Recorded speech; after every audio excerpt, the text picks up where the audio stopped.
Hi, Dave.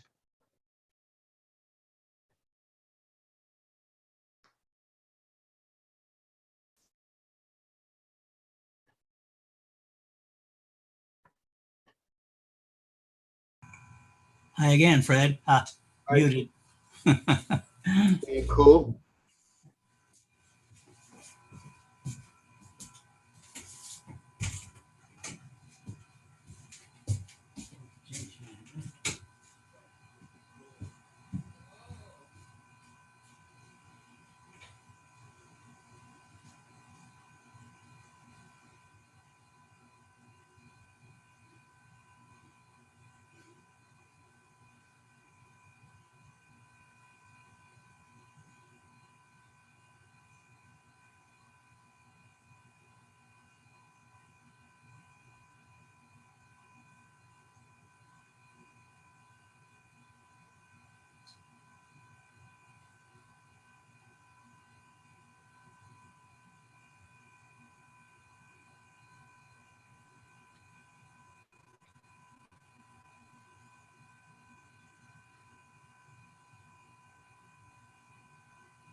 Hello, everybody. Hi. Rachel, you got your haircut. How cute. I did. Hi, thank you. You're muted. Oh, no, I'm unmuted. Shows.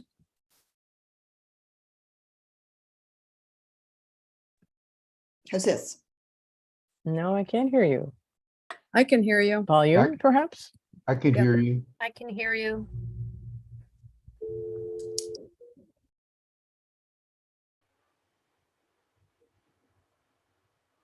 I can hear you, Rachel. Oh, thanks. So, Deborah, it seems like most people can hear me. Hello, Deborah.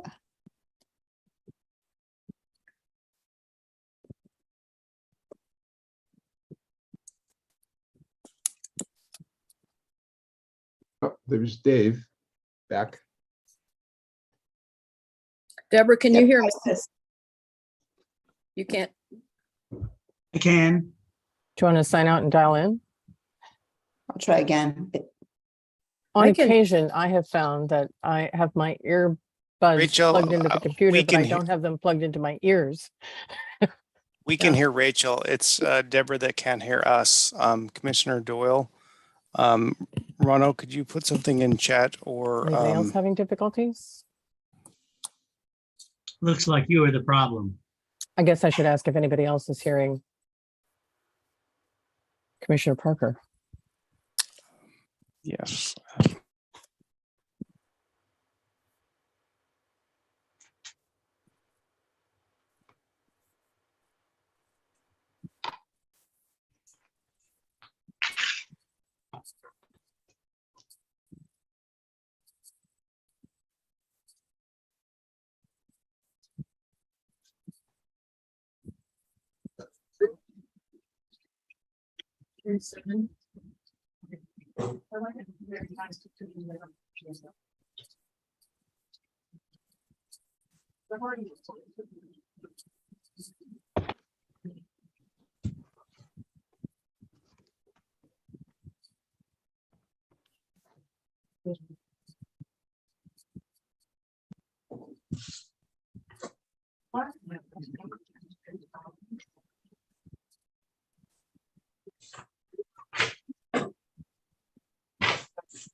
Good evening, everyone. Good evening. Good evening. Good evening. Commissioner Kauser, could you say something? Yes. Hi, hello. Good evening. I can't hear you either. Is it I can hear my him. computer? Can you hear Tom? Get here. Yeah, we Yeah. can hear everybody. Deborah, the Commissioner problem. Elkin, can you hear Commissioner Hauser? Us. We're this is Rana. We're texting Deborah to let her know that no one can hear her. Okay. Could be mine. Yes. You. Commissioner Parker, could you say something again? Hello. This is commission meeting. Apology. This goes in the trash. I was looking for my headphones. I apologize. All right. Well, let's see. We have all of the commissioners. What did we do?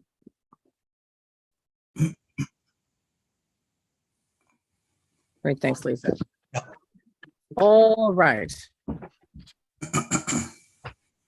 I'm going to call this commission meeting to order.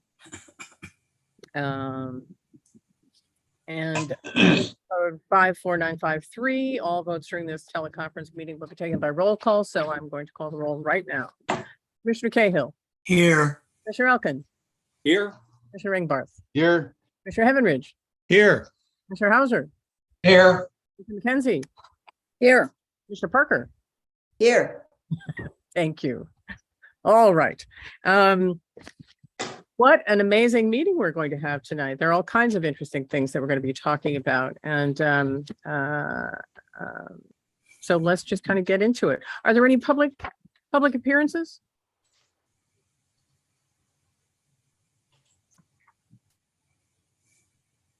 Okay, seeing none.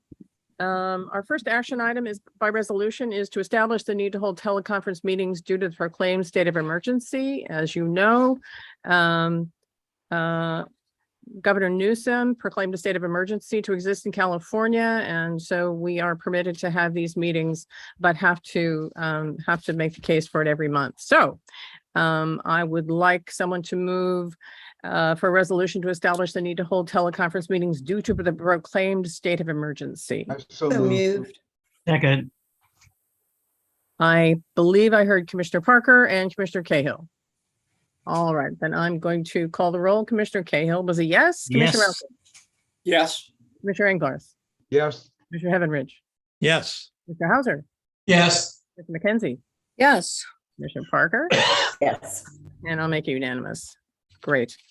Our second action by resolution is to adopt an amended conflict of interest code, as you can see in your packet. Now, what the staff has been doing is taking a look at a lot of the policies of the library, and so they're reviewing them. They're bringing us the policies that they think and the codes, if you will, that they think need to be amended a little bit. So that is what you're looking at right now.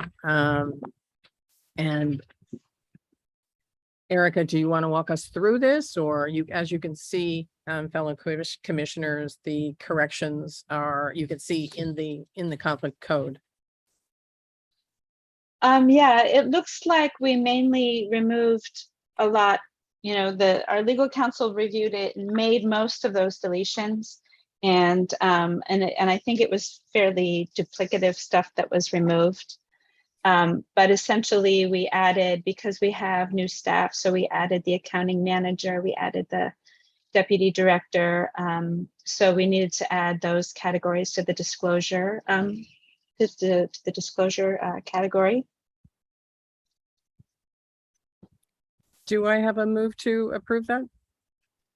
I'll move. I'll move. I want to make a statement. My understanding is basically, instead of having all of the code in our language, we're simply adopting a state form of what's supposed to be, what they think is appropriate. So we're being normal by doing this action.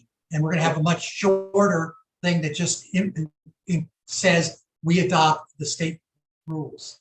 And I'll shut up then after I'm saying. No, that is correct. The state prepares a model conflict of interest code, which is designed to be adopted by reference. And so rather than copy it into your code, it's more appropriate to adopt it by reference.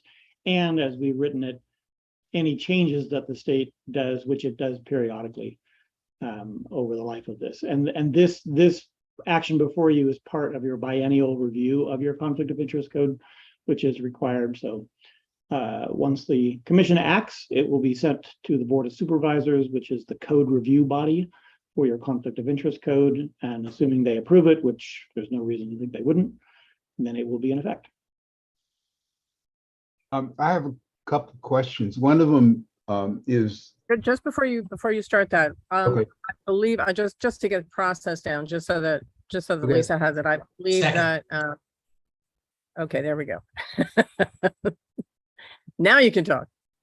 Okay, I have a couple questions. One of them has, as I understand it, the union has not signed off from the MOU that we've presented, the recent one yet. Is that correct?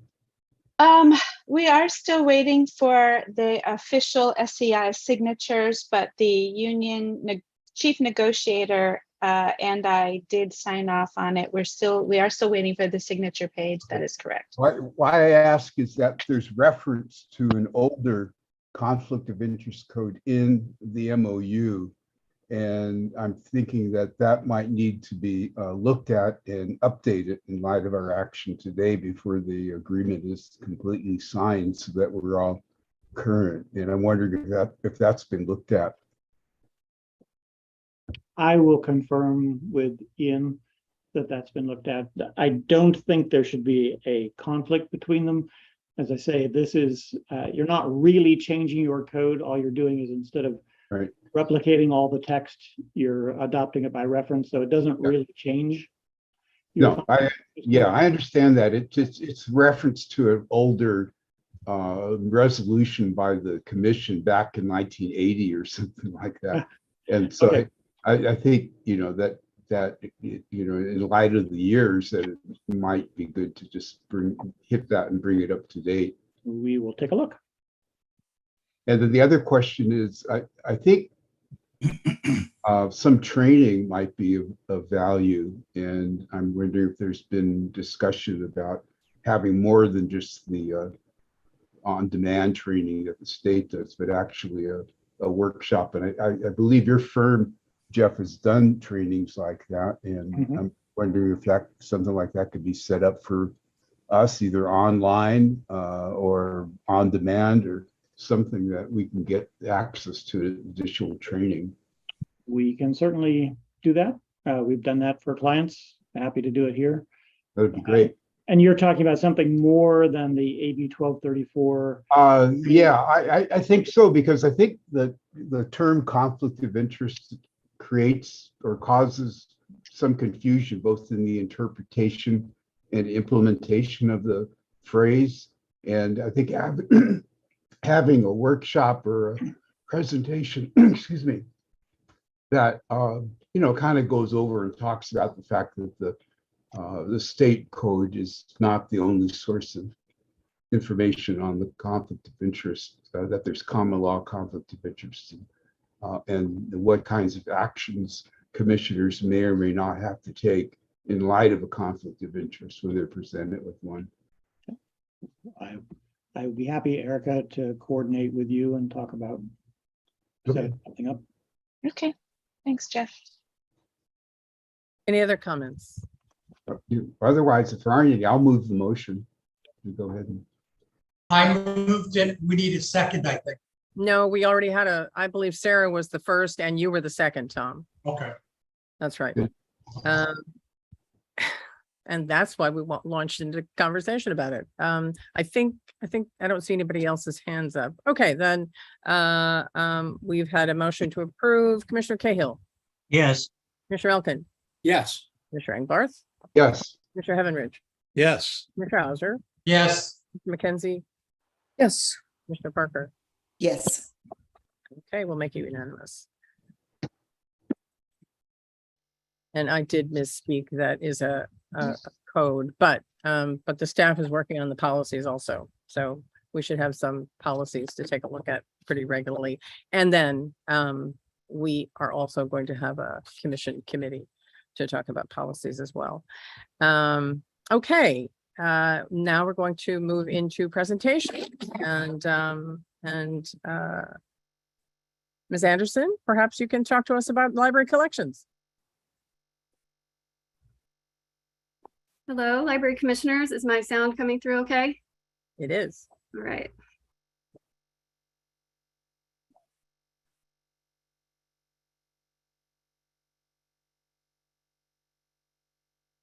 And are you seeing my opening slide okay? Great. Yes. Thank you.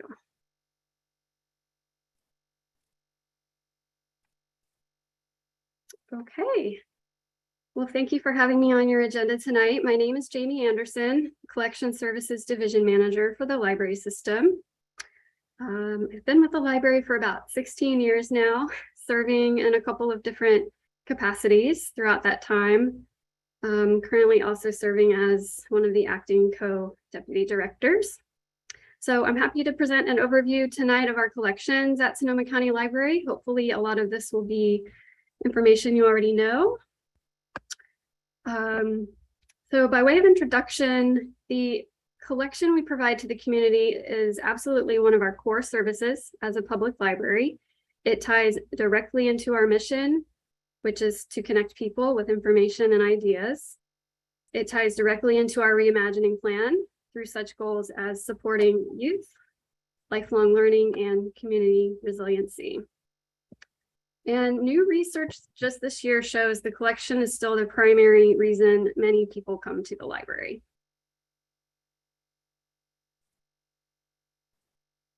I'm going to spend some time on this slide.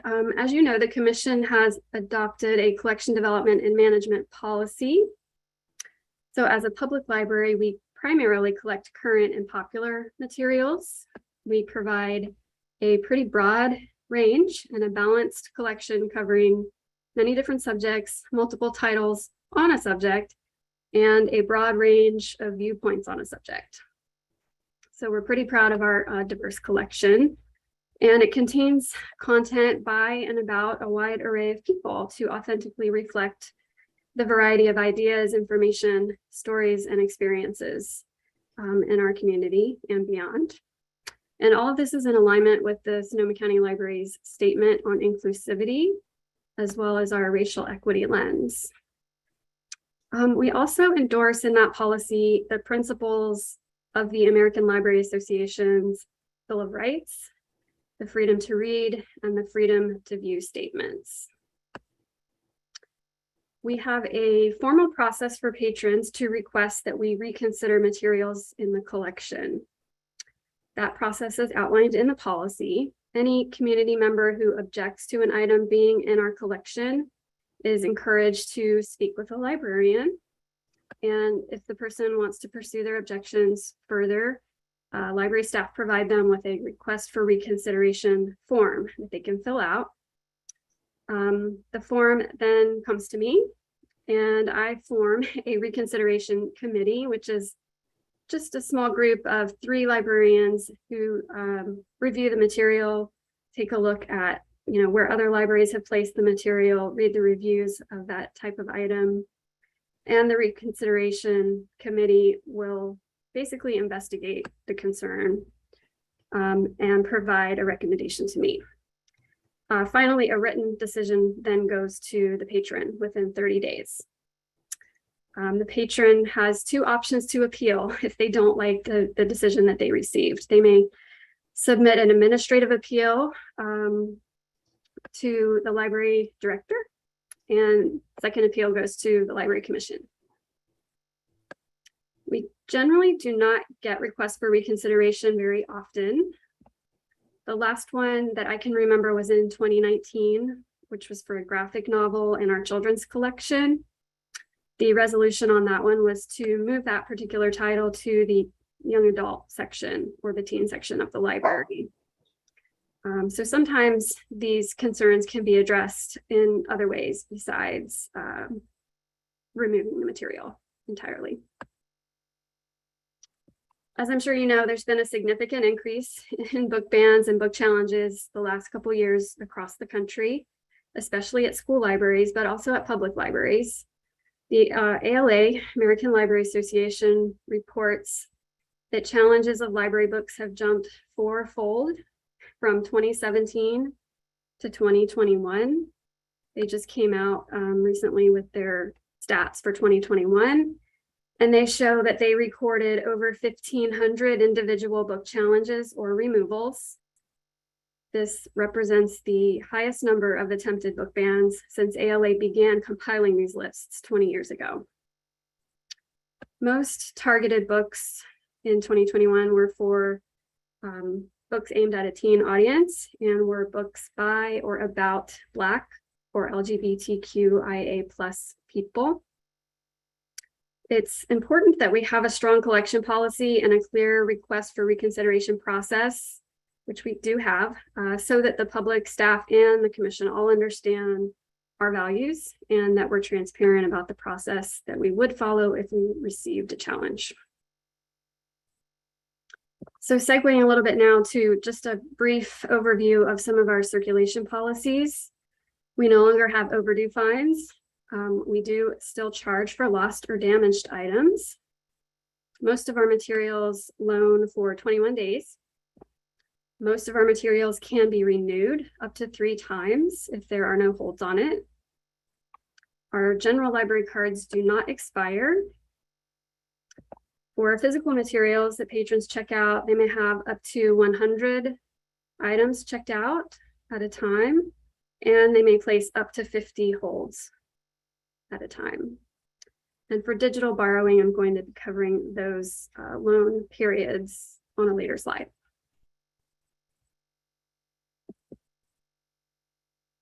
All right, so moving on to just an overview of the types of materials in our collection. Obviously, the bulk of our physical materials is books. We provide books for all ages, from cradle to grave. So for children, we have everything from board books for toddlers, picture books, early reader books that assist children as they're learning to read, all the way through fiction, comics, graphic novels, various genres, and the juvenile nonfiction collection. For teens, we have popular fiction, graphic novels, and nonfiction. And similarly for adults, again, we have a wide array of fiction, mystery, science fiction, westerns, other genres, as well as large type books, and a pretty robust nonfiction and biography collection for adults. We're pretty proud of our Spanish language collection, which includes titles originally written in Spanish, as well as titles translated into Spanish from another language. We also have many bilingual titles in Spanish and English. And we have a variety of other world languages represented in our collection. It's not a huge collection, but we do have a smattering of other world languages such as French, Vietnamese, Japanese, Korean, and many more. Also in our print collection, we have newspapers and magazine subscriptions at each branch, as well as local government documents. And I just wanted to mention a few other things here. We maintain a Lucky Day collection, which you've probably seen at branches. These are bestsellers, popular authors. With our Lucky Day collection, these books cannot fill holds or be renewed, but they do allow us to keep kind of a nice browsable selection of hot titles on the shelves at the branches most of the time. And I think everyone probably remembers this or knows this, but we're currently maintaining a 4:1 holds to copy ratio. And this means for every 4 holds on a title, we make sure that we have at least 1 copy. We purchase more copies twice a month to rebalance for that ratio in order to keep the wait times manageable. And this includes for digital titles as well, not just our print collection. Okay, moving on, we have an audiobook collection on CD for those who prefer that format. And we have audiobooks on Playaway, which if you're not familiar with those or checked those out yet, they are an MP3 device basically that requires a single battery and a pair of earbuds or headphones. But it's pretty popular because it's very portable and doesn't require any special equipment or an internet connection. People can just check one out and take it to go. We also have book and media sets in the children's collection particularly. These are like read-along stories with accompanying narration. So you can listen as you read the words on the page. And then for our music collection, again, we have music on CD that can be checked out for those who still have a CD player and like that format. And we now have several options for streaming music, such as Medici TV, Hoopla, and Freegal. Most recently, Freegal we added just a month or 2 ago.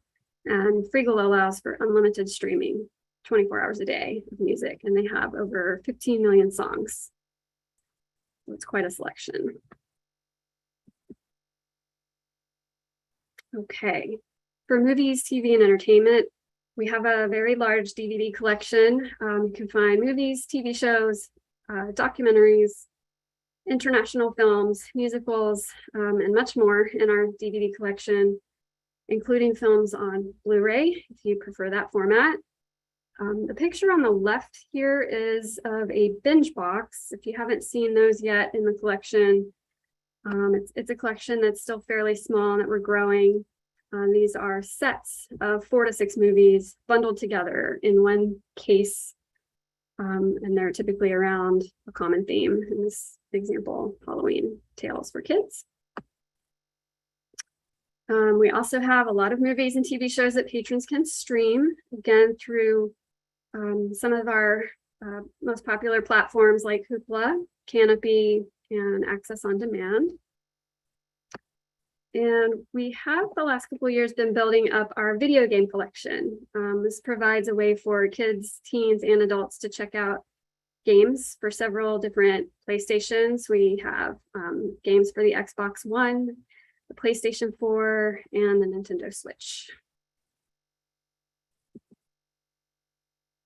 Okay, moving on to more non-traditional formats. There's just a selection here of some of our special sets and kits and equipment that can be checked out. This is not everything, but a few examples on the left. This is our Stories to Go kits, which you may have not seen or been exposed to before. These are themed bilingual kits with resources for childcare providers to use in story times for children. And it focuses on early literacy skills, talking, reading, singing, playing, to help, prepare children as they enter into the K-12 school system. We have our very popular Sonoma County Regional Parks backpacks, which come with a day entry parking pass, along with a backpack and other materials useful for hitting the trails. We new this year have California State Library Parks passes. These provide a free day use vehicle pass as well, which is good at our participating state parks. We have our DIY energy and water savings toolkits. This comes with all sorts of free items like LED light bulbs, as well as tools and a guidebook and tips to help people make their homes more efficient. And we have our very popular Wi-Fi hotspots and Chrome kits, as well as camera and recording equipment that can be checked out from the East Street studio. This technology and equipment is managed by our IT department.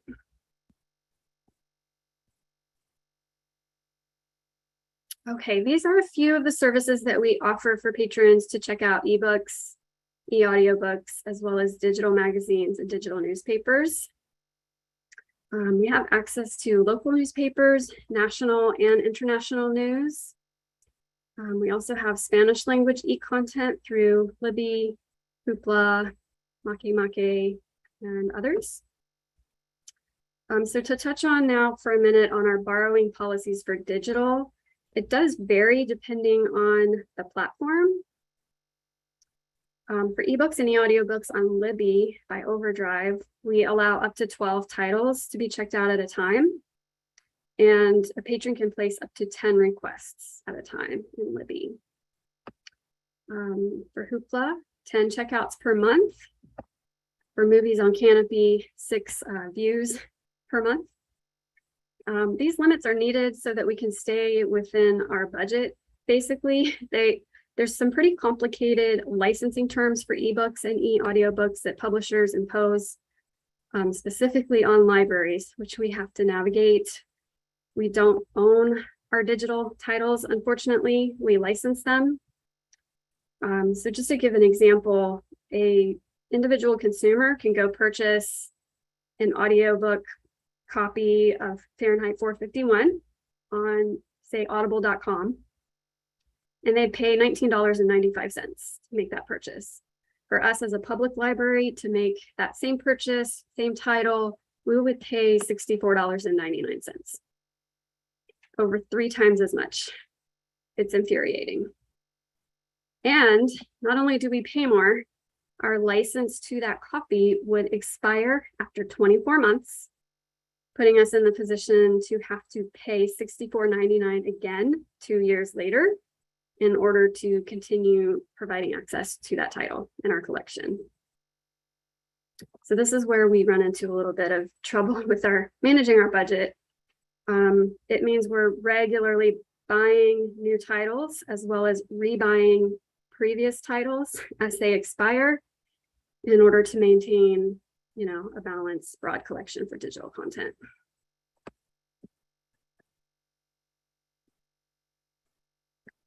Okay, moving on to a happier topic, Link Plus. Link Plus is a free service we offer, which allows Sonoma County cardholders to request material that's not available at our library.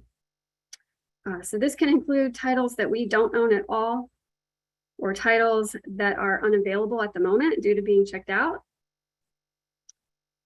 Link Plus has over 70 participating libraries in the state. And through the Link Plus shared online catalog, we are able to provide access to over 9 million additional titles. So it's a great service and it's well used. Patrons can request not only books, but media. And as part of our membership in Link Plus, we loan our materials out to other libraries. So it's reciprocal. Just to share some Link Plus stats briefly, in the fiscal year that we just finished, 21-22, our patrons requested over 24,000 items from other libraries through Link Plus. 95% of these requests were filled, so it's a pretty high fill rate. And the top lending library to us was San Francisco Public. On the lending side, we received over 13,000 requests last fiscal year from other libraries. We were able to fill 89% of these requests with materials from our collection.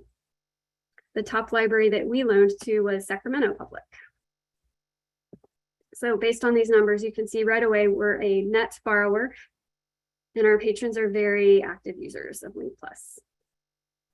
If Link Plus does not have what a patron is looking for, staff can assist them in searching some other options, such as the Open Library Project by the Internet Archive, or the Library of Congress digital collections, and several others. We're also currently testing a new workflow for requesting digital documents from other libraries, such as journal articles or book chapters or table of contents. And just to review the Link Plus borrowing rules, because they are a little bit different than our regular checkout rules, we do allow up to 6 holds placed at a time for Link Plus items, and up to 10 Link Plus items can be checked out at a time. The loan period, it does conform to our standard loan period, which is 21 days for all items, whether books or media. But the renewal is a little bit different. We allow only 1 3-week renewal for Link Plus materials. Lost or damaged Link Plus items are subject to fees set by the lending library. Doesn't happen very often, but if our patron were to lose another library's item, we would get in touch with that other library, try to negotiate that price as much as we could. But essentially, whatever the fee is, we're going to pass that fee on to the patron. Okay, moving to special collections now. So special collections at Sonoma County Library is defined primarily as materials on the communities, cultures, and unique characteristics of Sonoma County. These collections are primarily of long-term historic value, irreplaceable, or rare, and they may require specialized housing, security, limited access by the public, or a controlled environment.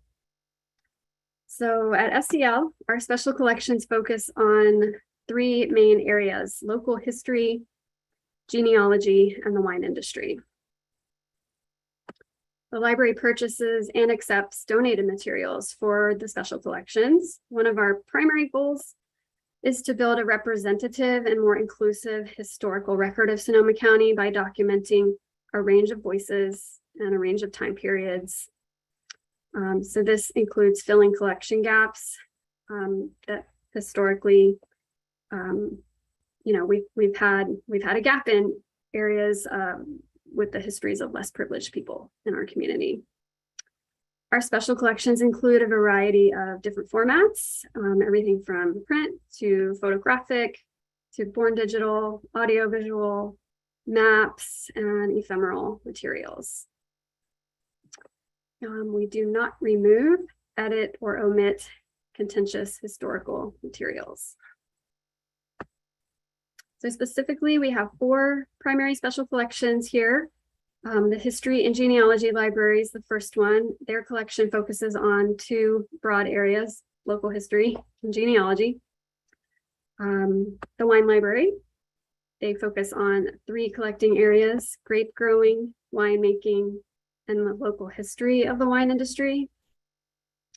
The Petaluma History Room, which focuses on the city of Petaluma and its history.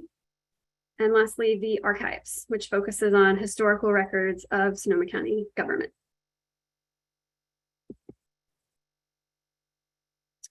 All right, the Sonoma County Library's digital collections. Our digital collections include a wide variety of digitized historical materials from our special collections and from a number of partner organizations as well. Our digital collections include some of the same formats I mentioned on the last slide, such as historical photographs, maps, architectural drawings, interviews and oral histories, newspaper clippings, historical advertising material, postcards, etc. Last year, we added a community memory archive called Sonoma Responds to the digital collections, which is made up of material that local community members submitted to document the impact of the pandemic, social justice activism, and local wildfires. This year, we're kicking off, or we have kicked off, a new project called Here in Queer Sonoma County.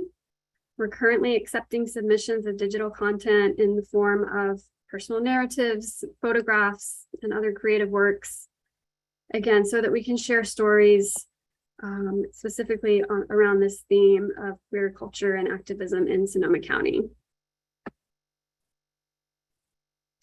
If you have not taken a look at our digital collections before, I would encourage you to do so. You can definitely get lost in there and spend quite a bit of time. And I did want to just quickly acknowledge that we're grateful to a number of organizations who've helped us build up the digitized collections over the years. including through direct donations to us or by loaning their materials to us for digitization. And just to name a few of these partners, Russian River Historical Society, Sonoma County Fair, the Luther Burbank Home and Gardens, and the Sonoma County Bar Association. There are many others. For researchers, we offer approximately 100 different databases on all variety of topics. This slide shows just a sampling.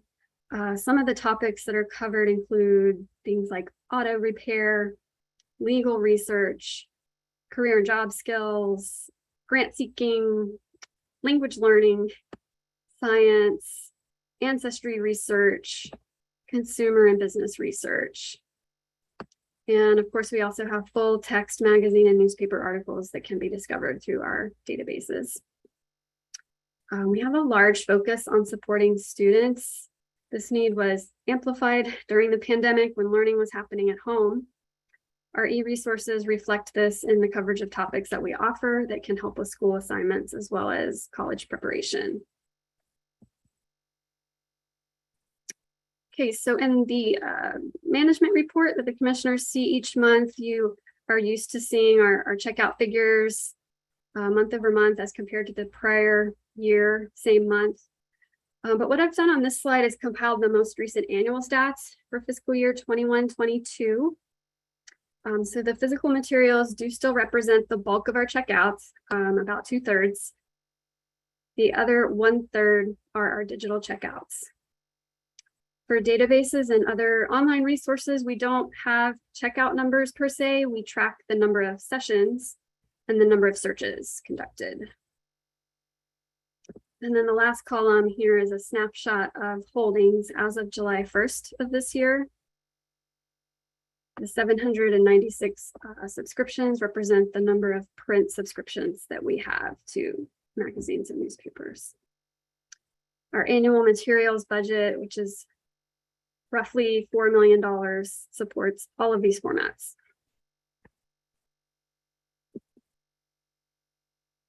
Okay, this might be the most interesting slide in the deck.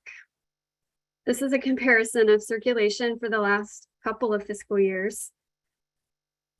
So the blue bar along the bottom is the year that just ended, 21-22.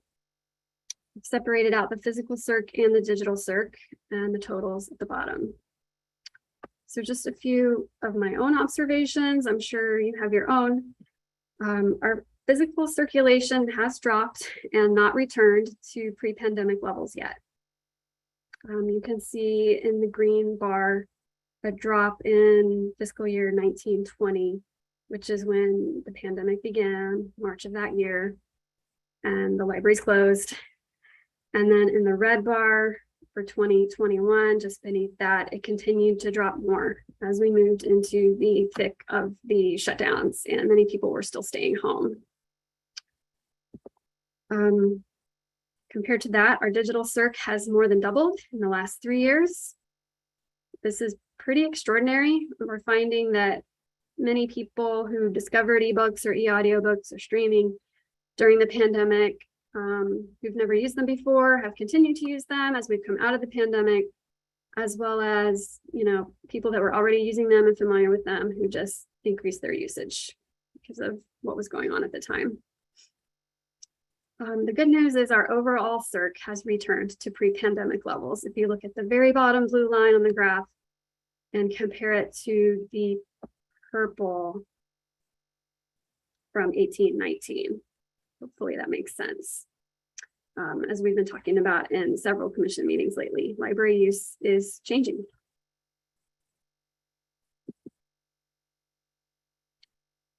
Okay, library staff do review the collection on an ongoing and regular basis to maintain the collection's quality, relevancy, and physical condition. So general criteria for retaining, replacing, repairing, or withdrawing items from the collection include the physical condition of the item, space considerations at the branch, inaccurate or out-of-date content, usage or prior circulation statistics, availability of that title in other formats, and any local significance, interest, or value that it might have. A little bit of information on collection maintenance and the staff who maintain the collections. So my division, the Collection Services Division, is made up of 21 employees. 5 of these are collection development librarians who are responsible for selecting all of the new and forthcoming titles for the library system. This includes print, tangible media, and all of our digital formats. We have 3 employees in the resource sharing department handling our Link Plus transactions, 5 employees in acquisitions handling the ordering and receiving, 5 in cataloging, and 2 in processing.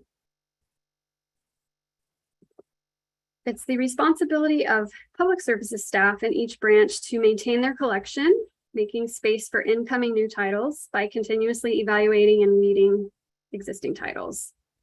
So we have several tools to help with this. The primary one is called Collection HQ, which is a product that we use to run reports on collection usage and provide lists of candidates for weeding based on criteria that we have established locally.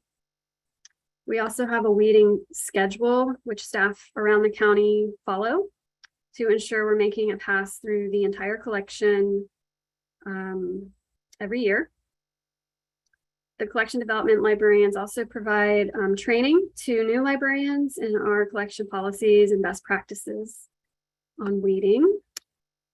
We have a pretty robust weeding guidelines document that staff can refer to. It's very detailed, gives specific information on criteria to look for and how long to consider keeping titles in each of our collections. And we provide an annual weeding workshop to public services staff as well to just keep refreshing and retraining as new staff come on, and just to keep it front and center for everybody. We also have a process in place for public services staff to notify us when they've identified a title that needs to be replaced. For example, Windsor Library's copy of The Cat in the Hat goes missing. They want a new copy. We have funds set aside in the materials budget specifically to buy replacement titles as copies get grubby, lost, or worn out. And in addition, branches have friends or gift funds often that they choose to use to buy additional copies of popular titles or to fill in any collection gaps that they see. So to summarize this slide, it's truly a group effort to maintain the collection between the work that my staff is doing, selecting the new titles, and the work that the public services staff are doing to maintain their shelves. I see a hand up. I'm not sure, Commissioner Doyle, if you want me to take that now or later.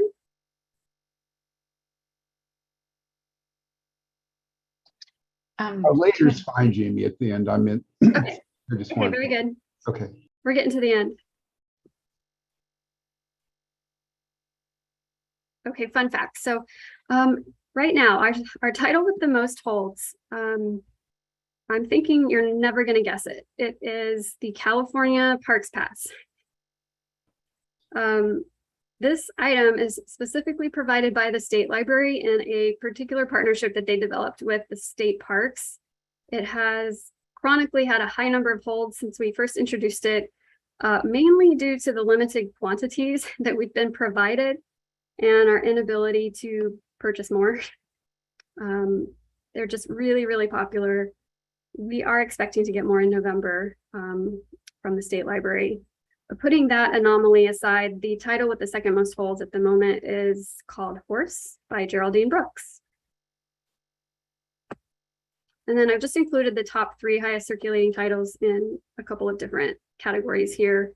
All of these titles happen to be in the adult collection, although I don't want you to think that we also don't have some very high circulating titles in our children's collection too. For the media category, all 3 of those titles happen to be movies on DVD.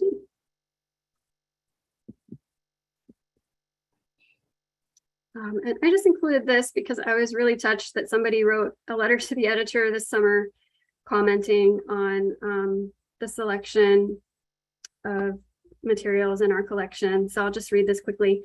They said, I want to express my gratitude to our local libraries for their thoughtful selection of books and media that speak to varied perspectives and identities. I know that when I go to my library, I'll find stories that mirror my experiences, as well as offering me a window into lives that might seem different from my own. This was really gratifying to see, because that's exactly what we're going for. All right, that concludes my presentation. I am happy to take any questions you might have, and thanks again for your time. Thank you very much. Terrific presentation, and I'm sure we could spend at least an hour and a half asking you questions. So I would ask the commissioners to be mindful to be brief and succinct. Commissioner Engbarth, you were first, Commissioner Elkin, I believe, and then Commissioner McKenzie. Sure, I've got 2 shout outs and then a couple quick questions that I don't need an answer to right away. The shout out is, I echo the letter to the editor. The library circulation, the books that are available, and the ease in which to, you can get books through link. It's just, I've been impressed with it from the entire time I've been in Sonoma County, and I really commend you, your staff, and everyone who's working on it. The other thing about you, Jamie, is I've seen a couple of your responses to people who've inquired about books and other matters in regards to circulation, and I want to give you a shout out that I feel that I've been very impressed with the ones that I've seen, and I think you're really present the library very well to the community. My 2 questions about one deals with the American Library Association publications. I'm wondering if there's a way that we could get a ongoing subscription to them, to have them available in the library. I know there's a number of them, or if there's a streaming option for theirs. The other question I had was an indigenous people's collection for archives, whether there's been any discussion or exploration of working maybe with the Rancheria or other places to chronicle and document the history of the Native Americans in Sonoma County. That's it. Yeah, Erica, do you want to leap in and address that, or are you getting in the iterated line? Because I will say that was part of the proposal that we sent them as part of the request for the funding. So that is one of our plans. But I also know that H&G does have materials in their collection. I'm just not familiar, but they do collect those materials as well. Great. That's great. Thank you. And the Rancheria also has its own library. Commissioner Elkin. Thank you. Jamie, first of all, I want to thank you and your team for the great work you do and the very thorough presentation. Question I have might be a little bit beyond the scope of the meeting, but I'm curious about connecting 2 things. One was the increase in electronic materials, and as somebody who does almost all of my reading through audiobooks that I borrow through Libby, I was deeply distressed to hear about the pricing model. Is this something that libraries are working on? I mean, it seems to me that there's some potential antitrust thing going on here if all the publishers have somehow conveniently decided to price their digital materials this way. Is there anything that can be done to bring down the cost of these materials? Yeah, it's definitely being worked on. There are librarians that are working on advocacy around this. There is legislation that's running through a couple of the states right now to try to address this, since it's not been addressed nationwide, at least yet. But we could use more lobbying on this topic. We could use more education so that, patrons and other supporters understand that we're up against this. Sometimes we get questions about, why don't you have a certain title in ebook format or e-audiobook format? And It may be because it's not available to libraries to purchase, or it may be that we had it at one time, but it's expired and it didn't have enough use, so we didn't decide to repurchase it for budgetary reasons. But yeah, the short answer is yes. ALA and other groups are working on it. There's also a pretty big lawsuit right now going on between the Internet Archive and a couple of big publishers, whereby they're arguing against controlled digital lending. But anyway, we don't have to go down that rabbit hole right now. Okay, and would I be right in assuming that this pricing model does not apply to printed copies of the books? No, I mean, with printed copies, you have the first sale doctrine, right? Which allows a person or a library to purchase a book. They own that book. They can do whatever they want to with it. They can sell it in a yard sale. They can keep it for 50 years. They can give it to a neighbor. We can, loan it out to many community members until it wears out. That first sale doctrine does not apply in the digital realm. That's the problem that we have. Okay, well, thanks for what you do. Thanks. Commissioner McKenzie. Yes, I add my thanks to Jamie for this excellent presentation and all that you and your staff do. It's really very impressive. I wanted to say that one of the great things about our collection is how easy it is to access it by our app. Mhm. And when I saw that you had at the end there about which were the most frequent holds, I just picked my phone up, tapped the app, and within a minute, I put all those most popular ones on hold. It's just an amazingly, easy way to get things. That's just really impressive. I wanted to ask you two quick questions. One is on the slide that says we read banned books, which is the ALA thing.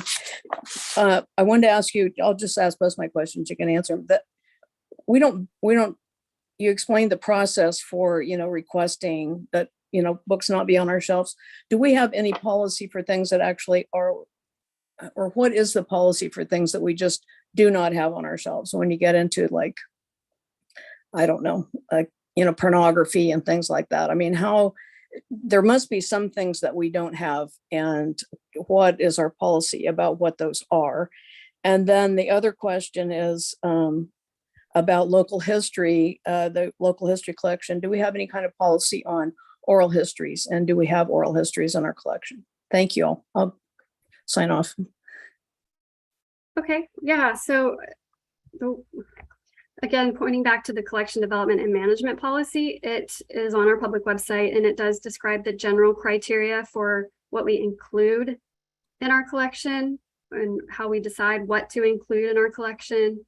It doesn't drill down into specific details of what we exclude, but it kind of handles it by telling you, this is what we're looking for when we decide that we want to purchase something.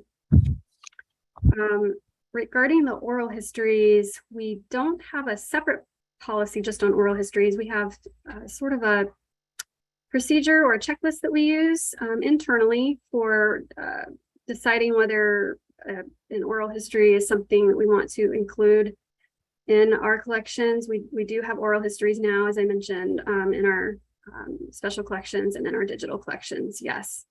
And it's an area that we would like to expand and grow. Thanks. Thank you. Parker.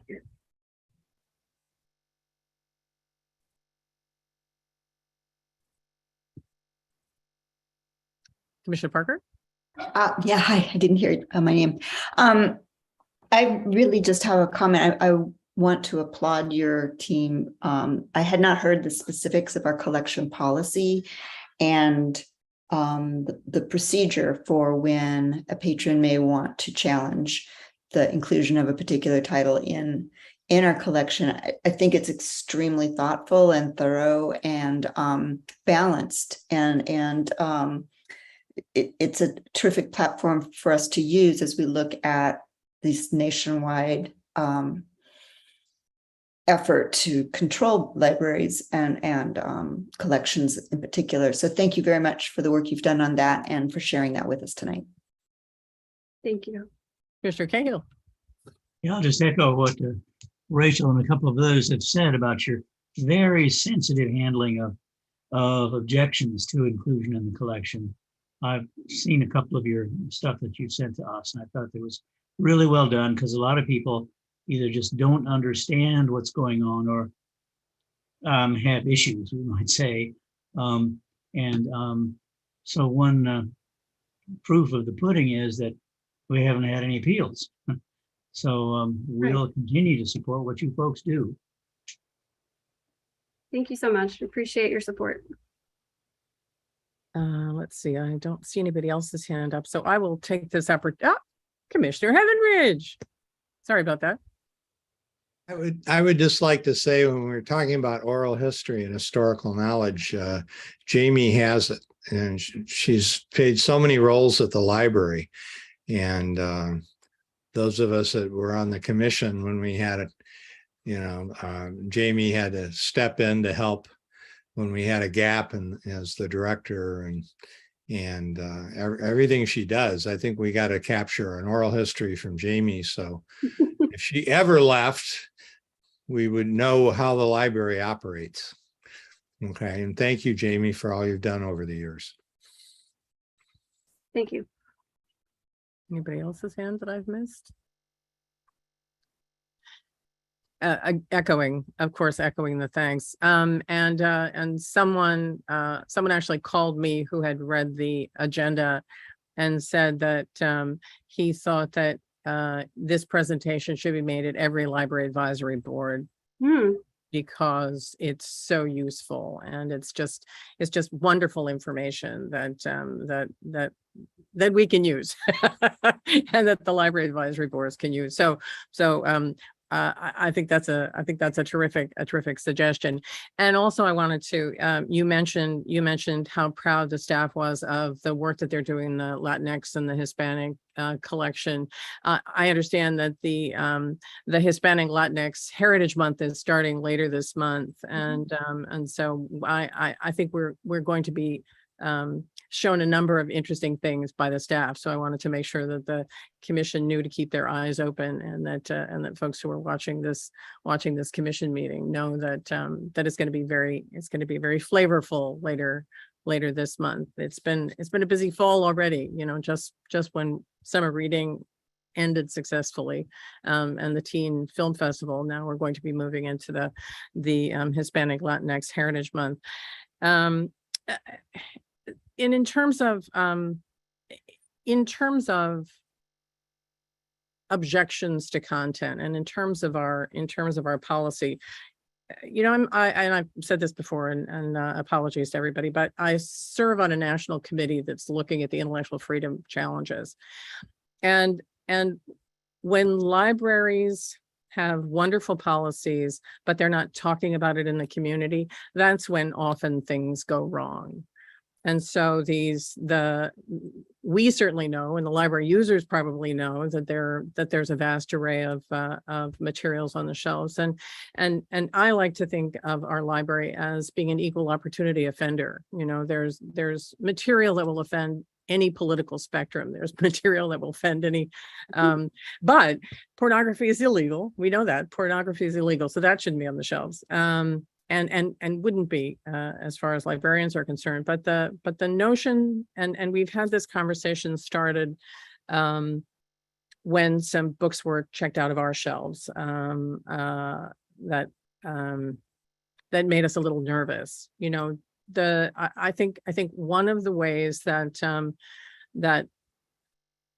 that communities can really get around that communities can really come together is not just have it in the just on the library webpage, but that we should be talking to communities. We should be getting out there. And COVID has been very difficult. It's been hard to have conversations about what amazing things the Measure Y money has done for this library, but we have an opportunity to talk about a lot of things as we move forward. And I think one of the things that we need to talk about is intellectual freedom and the ability for people to find things that they need or want on our shelves, and we're not making a political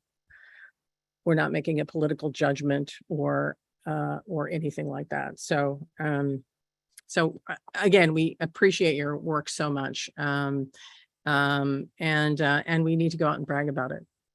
So 100% agree. sounds good. Sounds good. Okay. And I'm also going to go back a little bit. There were no members of the public in the beginning, but since we've been chatting about the library collections, I just wanted to double check to make sure that there are no members of the public that needed to make a public comment on anything that we've done so far.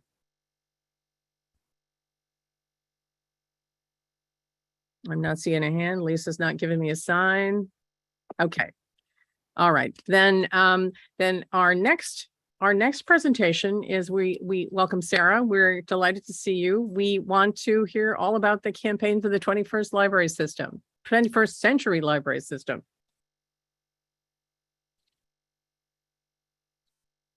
All right. Good evening, commissioners. Hold on one moment while I get started.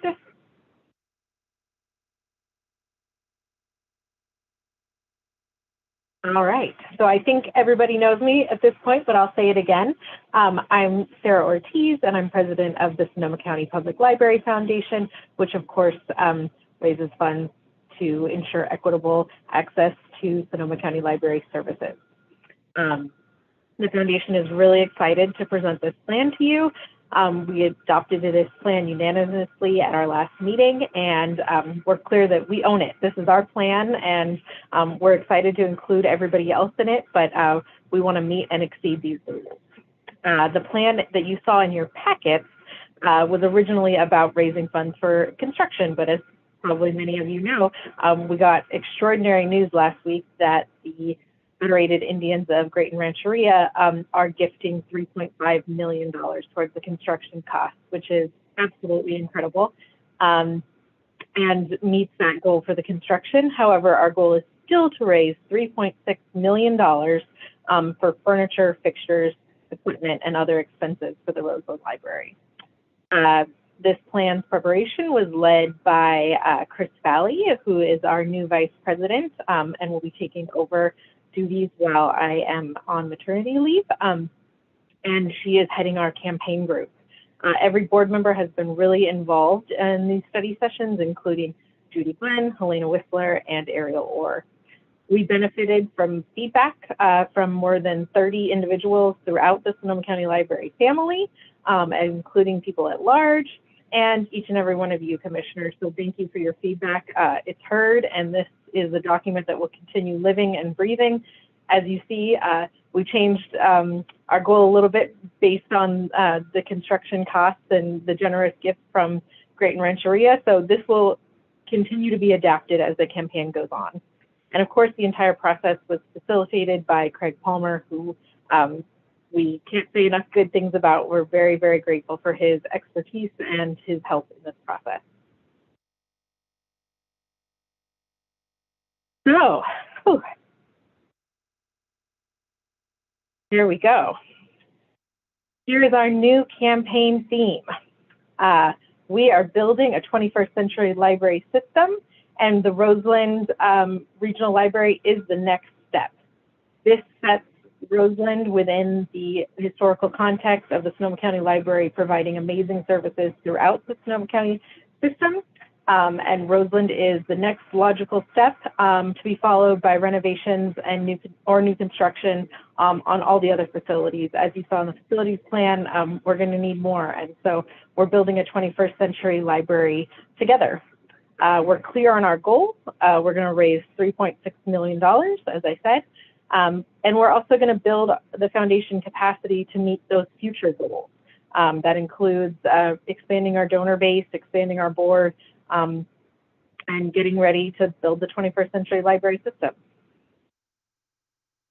Now, set leadership example. So this includes board building. We have many really exciting prospects in the works.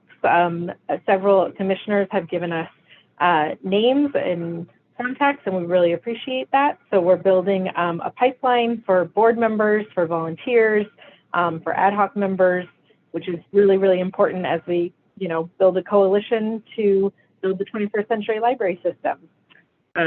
We are committed, all the board members, to make personally significant gifts. That means something different for each person, but we are committed as a whole to donate money to the library system as well as our time. Our board meetings are focusing on fundraising. This has been incredibly helpful as we're moving forward instead of talking in circles. Our new website goes live very soon, so the next time I see you, you'll be able to look at the new website. And importantly, the foundation has already agreed, we've unanimously voted to make the lead gift of $100,000 towards the campaign, to kick off the campaign. So expanding the prospect pool, this is really important, as you all know, to both fundraise for the Roseland project and for future projects. So we're networking in key segments such as banking, wine, hospitality. We're wealth indexing the foundation's current donor list as well as trying to add to our donor list. We're talking to your referrals, so thank you very much for all the commissioners who have given us names, connected us with community leaders to talk to. It's incredibly helpful. And we're mining other donor lists.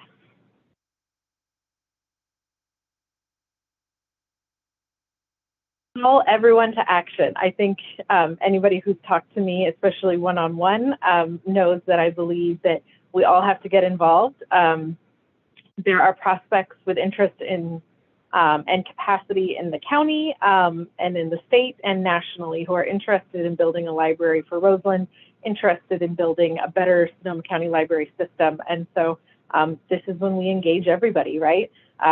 We hope to engage the entire Sonoma County library community, especially the different Friends of the Library groups are getting involved in different ways. One Friends group is exploring making a lead gift to the campaign already and has started giving us referrals. And we hope that every branch and the teams at every branch are ready for guest questions, because this is an exciting project and many people will have questions regardless of what branch they're at. I firmly believe that everybody can do something. It's not just writing checks, although that's an important part, but everybody can build relationships. Everybody can talk about the library and how great the library is, which I think is pretty easy for all of us.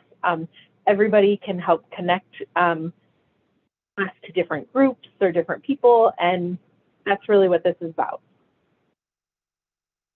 We're also establishing a legacy society.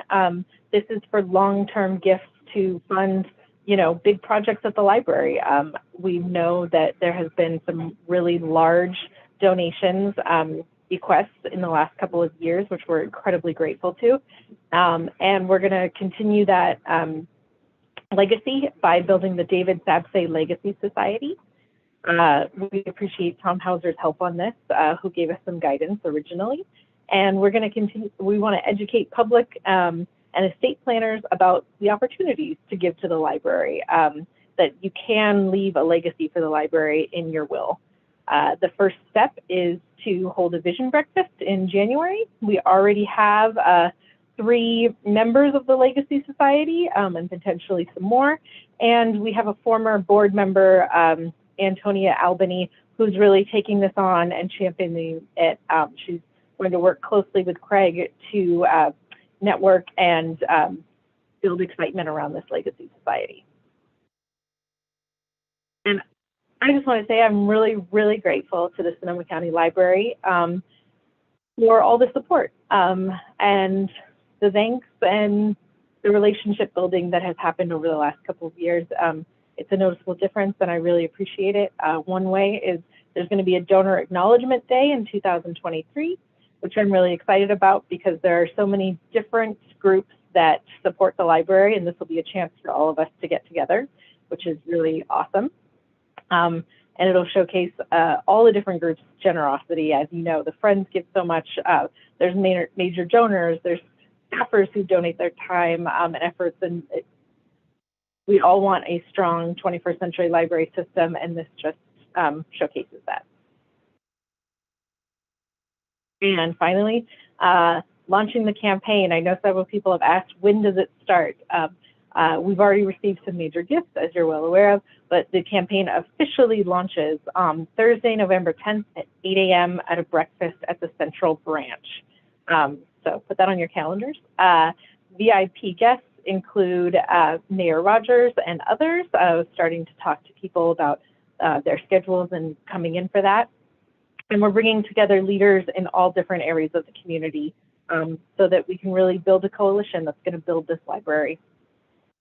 We might have special guests from Great Rancheria, hopefully, so that we can celebrate them and their gifts and reinforce the launch of the Foundation's first major appeal. This is, as many of you know, the biggest campaign that the Foundation is undergoing, and already it's been very successful already, and we look forward to the future.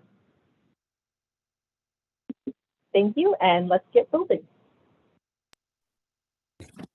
Thank you so much, Sarah. That's amazing. I mean, we have watched the growth and the expansion of the foundation over the last couple of years. It's just been amazing, your work, truly.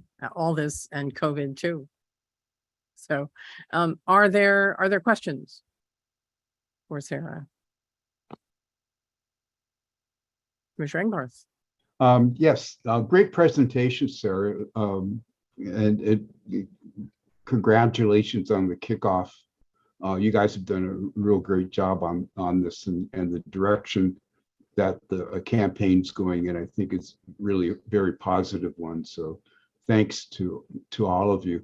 I had one question about the campaign itself. Have you talked about looking into a grant writer and maybe getting a grant writer on your staff or involved with the campaign? Because I know that there's a community partnership group that I'm involved with in the city of Sebastopol, and there's a great deal of interest in grants and getting involved with grant writing, and I'm wondering whether that's an aspect of the campaign that you've looked at. That's it, and thanks again. Thank you. You know, that is something we have talked about over the last year, how there's opportunities out there. There's grant monies that maybe we're leaving on the table. And so we haven't talked about hiring an official grant writer, but we have definitely talked about opportunities for grants, and that will be continued, something that we should look into more. So thank you for that suggestion. Erica. Yes, so Nora Maxwell from the county put us in touch with the Glenn Price Group, which the county uses to help them identify possible grant sources. So Craig and I met with one of their representatives, and we do plan to continue those conversations and include the Library Foundation to help them, you know, like I said, identify possible sources for this project as well as other projects that are down the road. And the county has been very supportive in that regard. Thank you. This really does seem like it could be the beginning of a very long-term, very interesting project that will involve the entire library system. This is really wonderful. I thought there was another hand up there. In terms of what we can do as the commission, you know, certainly our bylaws do not forbid us from helping with development. In fact, it's right there in our bylaws. So we would certainly, but the entire commission, I'm sure will help personally. And in fact, Commissioner Engbarth celebrated birthday this weekend, and he persuaded several of us to donate to make a donation so that he can make a donation to this foundation. So we're already all in it with you. But if there are some suggestions, we're certainly interested in being as supportive as we can. We might create a small development committee that can help with some things, although we don't want to get in your way. So we should probably have a conversation about that after now that we've heard about the launch, and now that the breakfast is coming up. We look forward to partnering in some way that is not that's not a violation of our duties as commissioners. And we thank you for your efforts and look forward to even more successes and more great stories. Anybody else have anything to say? And we wish you all the best on your maternity leave. You mentioned it, so I will take advantage of that and say we wish you well, and we look forward to meeting the baby. And it's going to be great. It's going to be great. Can you imagine a baby born in the development? I mean, he or she is going to be so excited about everything. This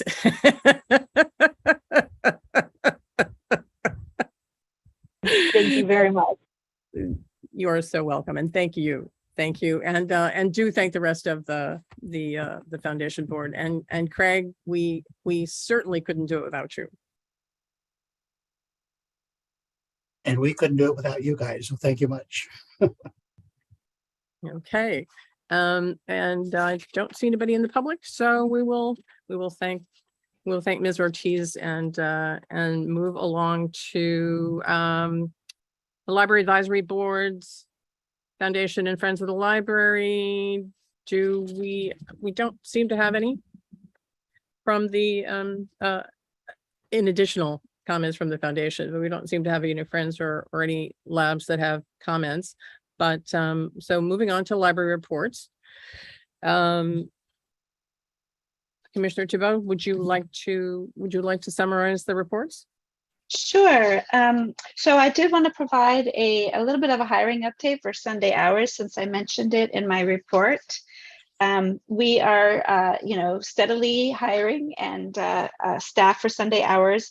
At this point in time, we only have 3 unfilled positions left to hire. We have 6 filled and we have 8 in progress. We are also backfilling our regular vacancies, and that is where we are, we're working hard to get those people hired. We have 7 unfilled positions in our regular vacancies, and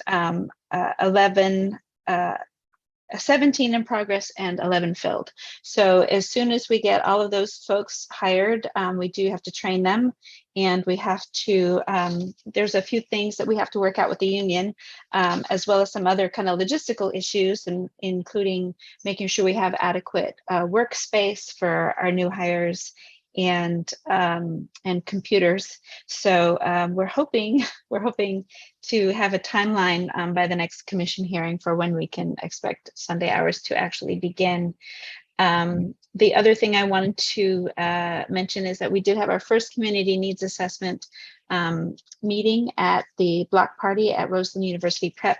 Ray and I also attended a second meeting at Roseland Elementary, and that was for predominantly nonprofit groups and community agencies that live and work in Roseland and serve the Roseland community. We did not participate. We primarily stood back and listened and took notes, and are providing that to our group 4, who is going to be kicking off the library portion of the needs assessment in a little over a week and a half. So we're trying to do both of these simultaneously, so that in November, when the city of Santa Rosa wants to wrap it all up, we are done with our part, and we are also sharing our information with Ross Drulis Kuzenberry, and they are graciously sharing their information with us as well. So those are the big highlights. And are you needing commissioner assistance with some of that work then? Yes, we will be inviting some folks to our event on September 19th, and invitations will be sent out shortly. Excellent. Commissioner Engbarth. Yes, I just wanted to take a chance to give Erica and Ray and Craig and everybody on her staff and the foundation that managed to get the Grayton Rancheria donation put together. It's outstanding work, and I wanted to give you guys a big thumbs up, 2 thumbs up for that. Thank you. Thank you. We hope that it will be the beginning of a very long and fruitful partnership. Yeah, I hope so too. I think that's very, very exciting. Okay, then I don't see any other hands up with comments. Thanks very much. I know that things have been very, very busy for you. Chair Doyle? Yeah. We do have Commissioner McKenzie with her hand up. I'm so sorry, Commissioner McKenzie, I missed that. Go for it. I was a late ad there. There's tons of great stuff in here, and it's so impressive what you and all the staff are doing. It's just, but I wanted to focus just for a second on the back to school recap, because reaching out to the schools and working with the schools is just, there's, nothing more important in my mind. And I know Rachel Akaza and her education initiatives have really made a huge impact. And I love seeing on the fact here that schools currently schedule over 200 student teacher field trips to the libraries every year. And I just applaud that effort to get students actually into the buildings and seeing what the libraries have to offer. So I thank everyone who's involved. And I know a lot of the branch staff goes out to the different schools all over the county. But anyway, a thank you to everyone who's really connecting with the schools in this very important way. And that effort has really stepped up in the last couple of years, and it's very impressive. So thank you. And thank you for all you're doing. It's a lot. Thank you. Commissioner Elkin. I just a quick follow-up question also in the education section. Your report mentions that 23 out of the 38 school districts in Sonoma County have memoranda of understanding to offer the student one card. I mean, first of all, I was just blown away that there are 38 school districts in the county of Sonoma. But do you have any idea why the other 15 have not gone along with this program? I do not, but I can certainly find out. I just be curious, because like Commissioner McKenzie, I think it's great and important that we're doing everything we can to partner with schools.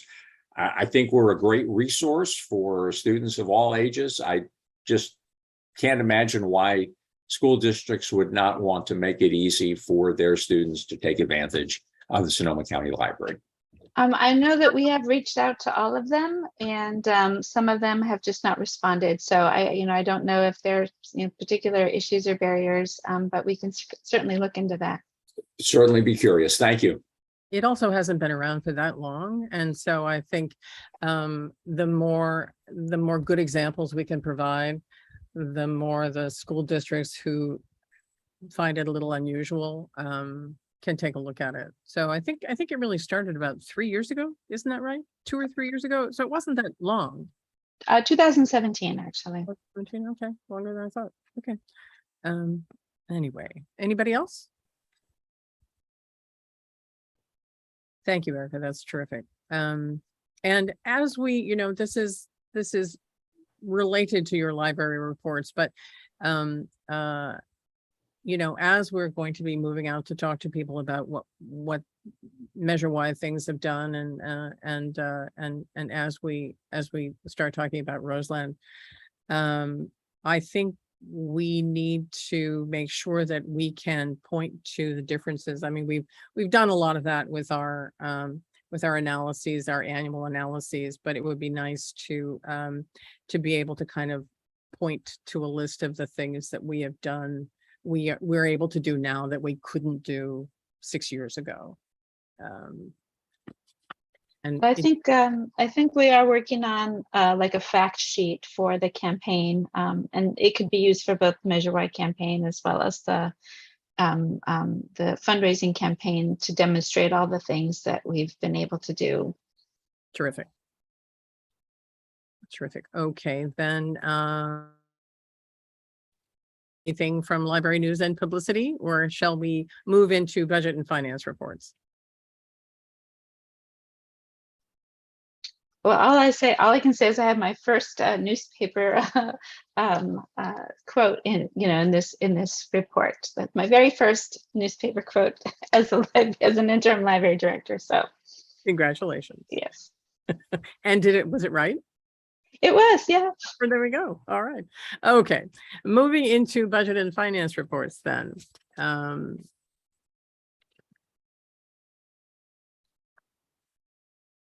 Ms. Lopez, do you want to walk us through the financial reports, or Commissioner Elkin? What's your pleasure?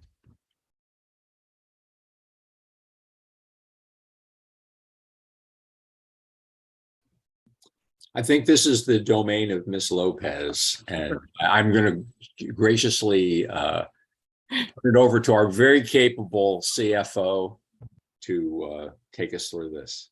Okay, thank you, Chair Elkin and Chair Doyle. Thank you so much for this time. I do have a PowerPoint prepared so that I could share, and we'll need to, let's see, I need to remember how to change.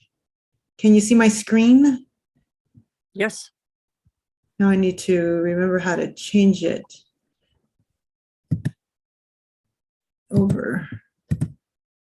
Oh, great.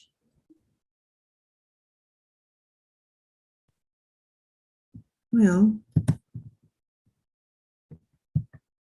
I can't remember how to change it over. So do you see my notes though? We see your notes and we see the upcoming slides. So Yeah. did you want to be in slideshow? Yes. There we go. Okay, there we go. Thank you. There we go. So now do you only see the Now we're seeing the next slide also. Excellent. You want Okay. Thank you. to, Well, good. We've all evening. done this. We've all done this. yeah. So no, we're seeing. I think this is not the view you want, Myrna.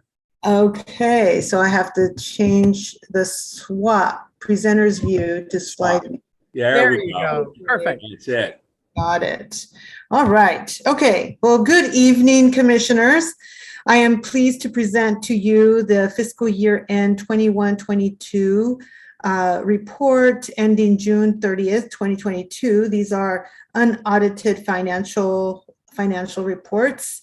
We are currently working on the report, the audited version that you will see later in the calendar year. I'd like to always provide some context for the work of everyone, and always state that the adopted budget is one of the greatest policy documents for the agency. It represents the values of the organization as shown by the areas it supports and invests with their funding. And the budget is tied to the mission and strategic priorities of the library. And as for the budget, accounting, and finance services team, its work is responsible for responsible stewardship of library resources and accurate financials to advance the goals of the reimagining plan. And for the accounting team specifically, the year-end process is a major event over several weeks in June and July. And these reimagining strategic priorities that pop out to me are to provide opportunities for all to learn, contribute, interact, and participate, support resiliency in the community, and foster racial equity, social justice, and inclusion for everyone, as we have already seen in earlier presentations. Just as an overview, the library has a strong financial position to advance the reimagining plan. The library has a healthy, strong financial position that will take us I will take you into greater detail in the following slides.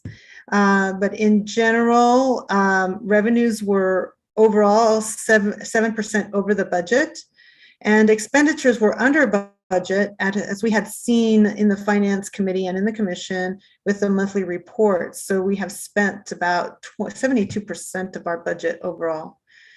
Cash balance is healthy, and both the surplus in revenues and the budget savings on the expenditure side increase the fund balance for a healthy fund balance.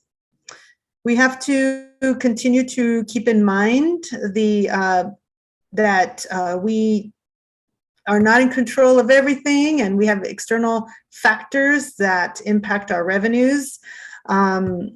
We keep in mind these external factors and monitor things such as unemployment as an indicator of how the economy is doing.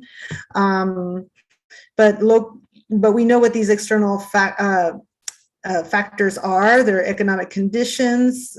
We're always susceptible to wildfires and other natural disasters, and of course still the ebbs and flows of the ongoing pandemic. And locally, we have seen property tax and sales tax revenues to continue to be strong and help us rebuild after the wildfires that we're still recovering from, and relatively quickly recovering from the coronavirus pandemic. And I will continue to monitor impacts of the national interest rates as we continue to receive, both the sales tax revenues as well as property tax revenues. Recently, the assessor's office reported that there was a 6% increase in the property tax roll, which is good news in maintaining our revenue source. And we'll continue to monitor the national interest rate increases and how that will affect, consumer behavior, businesses, and the domino effect on local financial markets. Our cash balance and fund balance are strong and available for funding strategic priorities, and our stabilization fund or rainy day fund is fully funded. To dive in a little more into the budget, but still keeping it high level for you all, is this summary report. Again, here we're presenting the unaudited fiscal year end 2021-22 report as of June 30th, 22. And beginning with revenues, overall revenues remain strong throughout the year, resulting in a total of $41.1 million, which is $2.7 million over budget. Property tax receipts are a total of $24 million, which is $1.4 million in surplus. And for sales tax receipts, the total received was $15.2 million, which is about $800,000 in surplus. These receipts from a combination of other revenues, such as funds from other jurisdictions, grants and donations, are $1.8 million, which also exceeded our budget estimate by $500,000. And moving on to the expenditure side, overall expenditures totaled $34.3 million, which is $13 million under budget. What drove these savings? One, as you have already we've already discussed, is that the benefits ratio was too high when the budget was developed for fiscal year 22, and therefore too much was budgeted for benefits and resulted in a surplus. We discussed this during the fiscal year 23 budget workshop. And in the current fiscal year, benefits were recalibrated to reduce those costs, but we continue to monitor, of course, to maintain a fully funded benefits. All accounts under the services and supplies character were under budget except for one, which is the books, media, and subscriptions, which is predominantly driven by the collections division. Here it is a little difference. We have two systems that track the expenditures for the books.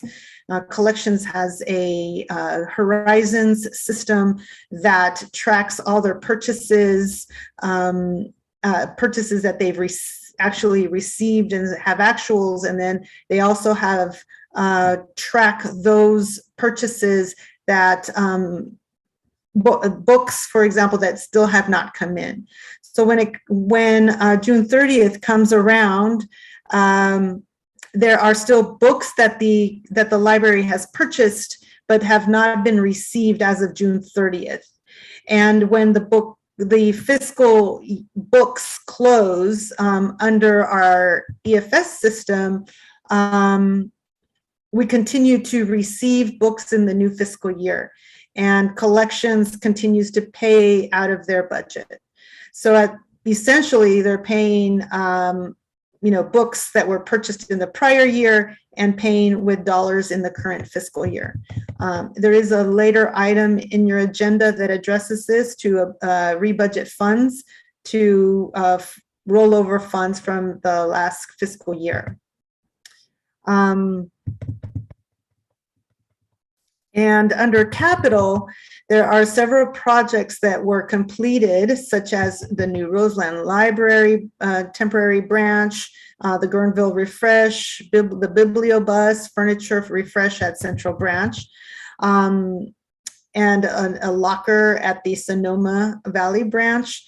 However, actual capital expenditures are significantly under budget.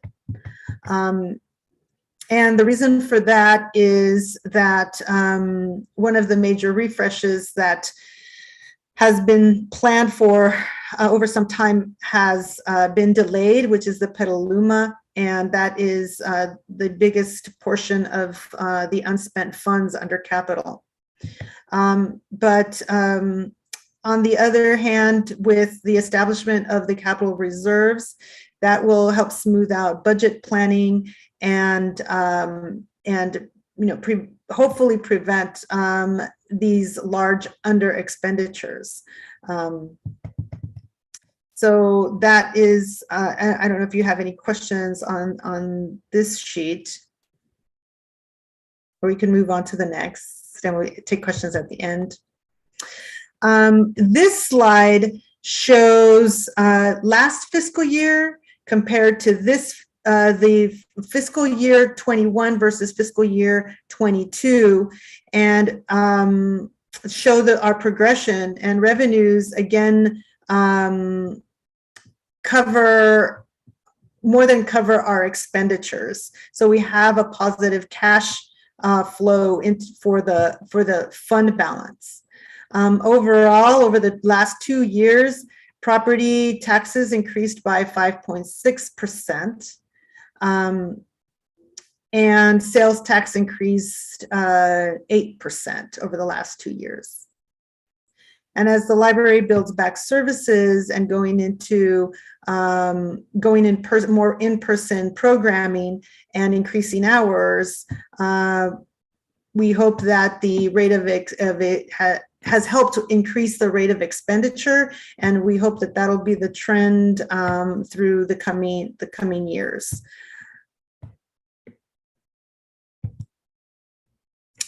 This is a depiction of the fund balance over several years, and here basically essentially what I wanted to show and have mentioned before is that fund balance had a spike in fiscal year 1920 and 2021 due to the pandemic and having closures and rolling back on our capital projects.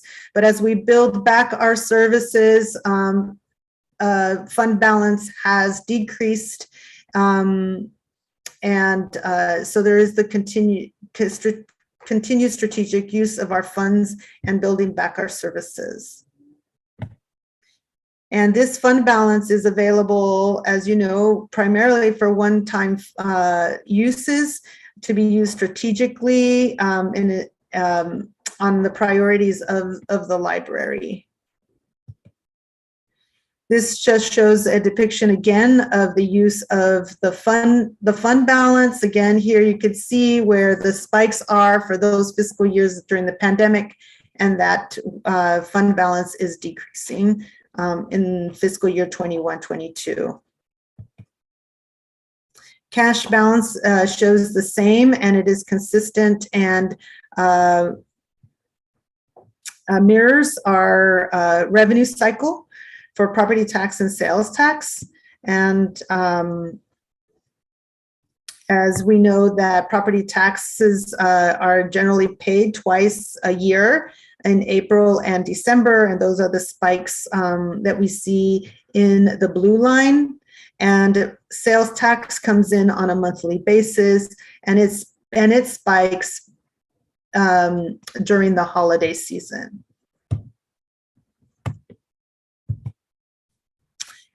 Ongoing, we continue to make improvements for our processes and procedures.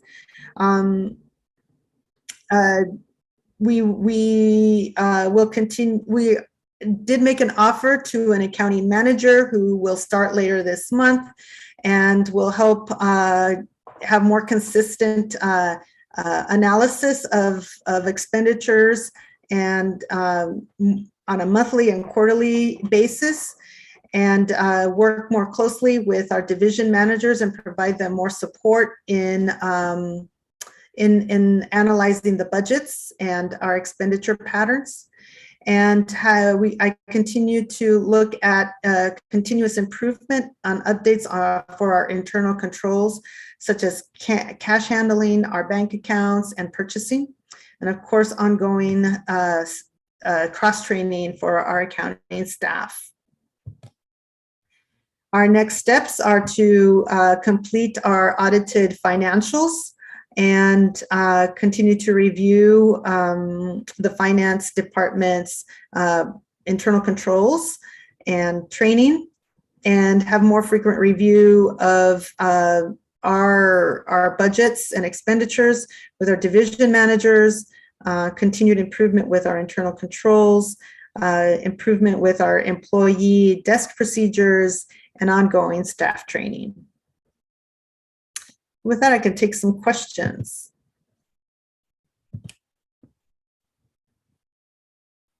A terrific report. Thank you very much. And congratulations on the new hire. I'm sure that's going to make life a little bit easier. Yes, thank you. Do we have questions? We really appreciate that we're triangulating and getting closer to reports that you're happy with. If I don't see anyone, then we can move into the financial reports for July.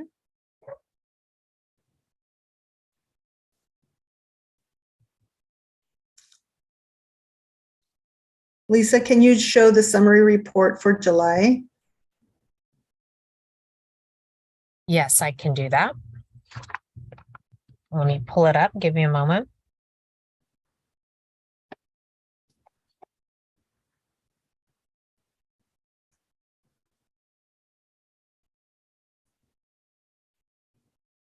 And again, I'm not seeing any members of the public, so I'm not asking for In general okay, excuse me, sorry.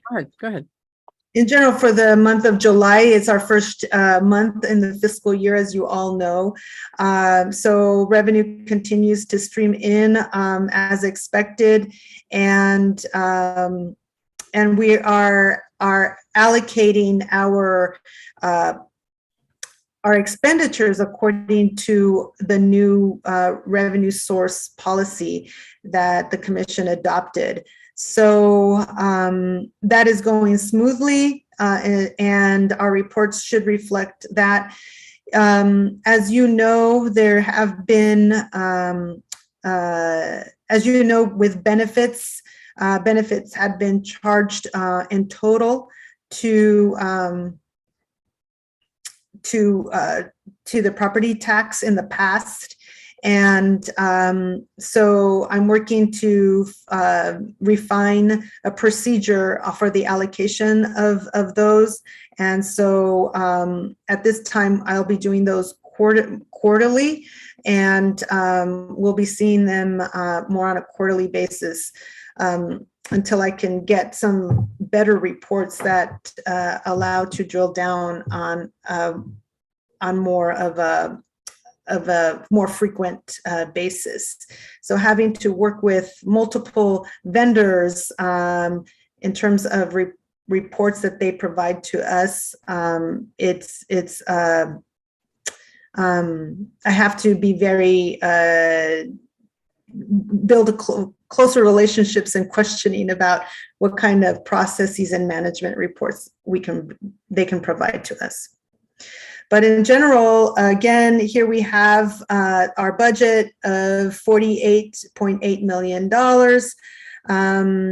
And the surplus of $9.1 million there really, or deficit, shows the use of our fund balance as planned for this fiscal year.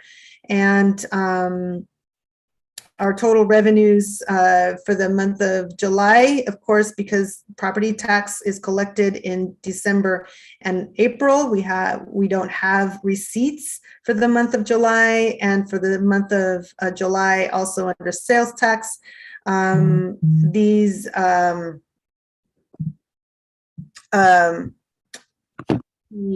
It does not show because of the 2-month lag. So but this is a normal month for the month of July, and I'll take any questions.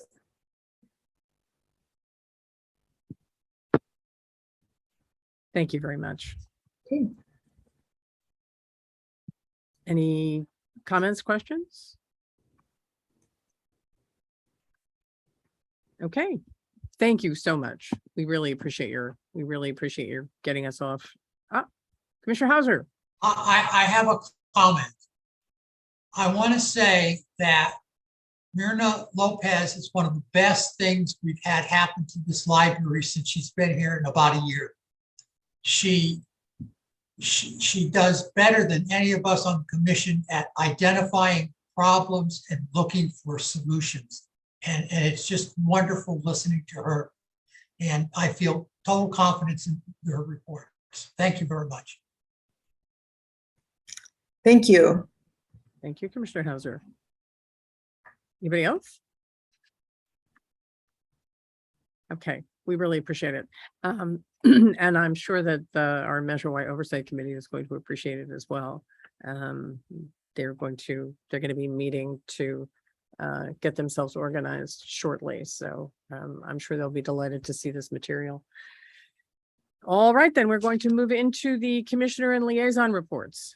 I don't have anything to add to my chair report. Do any commissioners have anything to add to their commission reports? I'm not seeing any hands. Commissioner Cahill has Thank you. hand raised. Yeah, Deborah, I have a question about one of your reports in which you mentioned that you hope to see progress with the Board of Supervisors in filling their 2 commission vacancies. I wonder if you could give a little more detail, like what's the problem and when can we expect something to actually happen? My understanding is that the Sonoma Board of Supervisors is going to be considering candidates this month and should be announcing their appointments this month. So that means that means that it would be the Sonoma appointment, and since Santa Rosa has suggested a candidate, 2 candidates, yes, then Sonoma can also appoint that one. That it isn't always necessarily that candidate, so that one may take a little while, but they have candidates and they're supposed to be considering them in September. And then Cloverdale is they've put additional advertisements out, and Lisa is working very hard on it. So we hope to have some news from Cloverdale, although it's not as promising as Sonoma. Okay, that's hope it works out. If it doesn't, then we can start writing letters. Again. Anybody else? Commissioner Engbarth. Yes, just with Cloverdale, I'm wondering, just as a total aside here, whether or not some of the people that Erica has been in contact with at the Rancheria might help identify some people up in that area that may be interested in getting involved at the library. Great suggestion. We can certainly look into that. Thank you. Because it needs to be filled. It just needs to be done. And then they'll need an appointment to the oversight committee too. So we really need 2 people from Cloverdale, but all right. Let's see. No commissioner reports, committee liaison reports. Commissioner Elkin. I'm going to be very brief. I wanted to add my thanks to what you and Commissioner Hauser already said to our fabulous CFO. For those of you who read the Finance Committee reports from July and August, you could see that in the Finance Committee, we really get into detail on the financial reports, and Myrna has been just fabulous in helping us understand what's happening and in continuing to improve the quality of those reports to the point where I think all of us are feeling confident that what we're seeing is an accurate representation of what's actually going on. So Myrna, thanks so much for what you and your team are doing. And if there are any questions from anybody on the finance reports, I'm happy to answer them. Otherwise, I'll yield. I'm not seeing any hands up. Okay, thanks very much, Commissioner Elkin. And again, thank you so much, Myrna, for your work. Thank you. Thank you all. Truly. Okay, then we are going to move into, wait. Let's see, Finance Committee, Historic Records Commission meeting. I have nothing to add to the minutes report. 8.2.3 is the Director of Recruiting Ad Hoc Task Force. And that task force, it consists of Commissioner Engbarth, Commissioner Hauser, Commissioner Elkind, and myself. And we have, with the help of our wonderful HR department, we have had identified 2 leading recruiting firms to be possible firms to do the search that we want to do for the director. And so we've interviewed them. We've had robust conversations, and the task force has,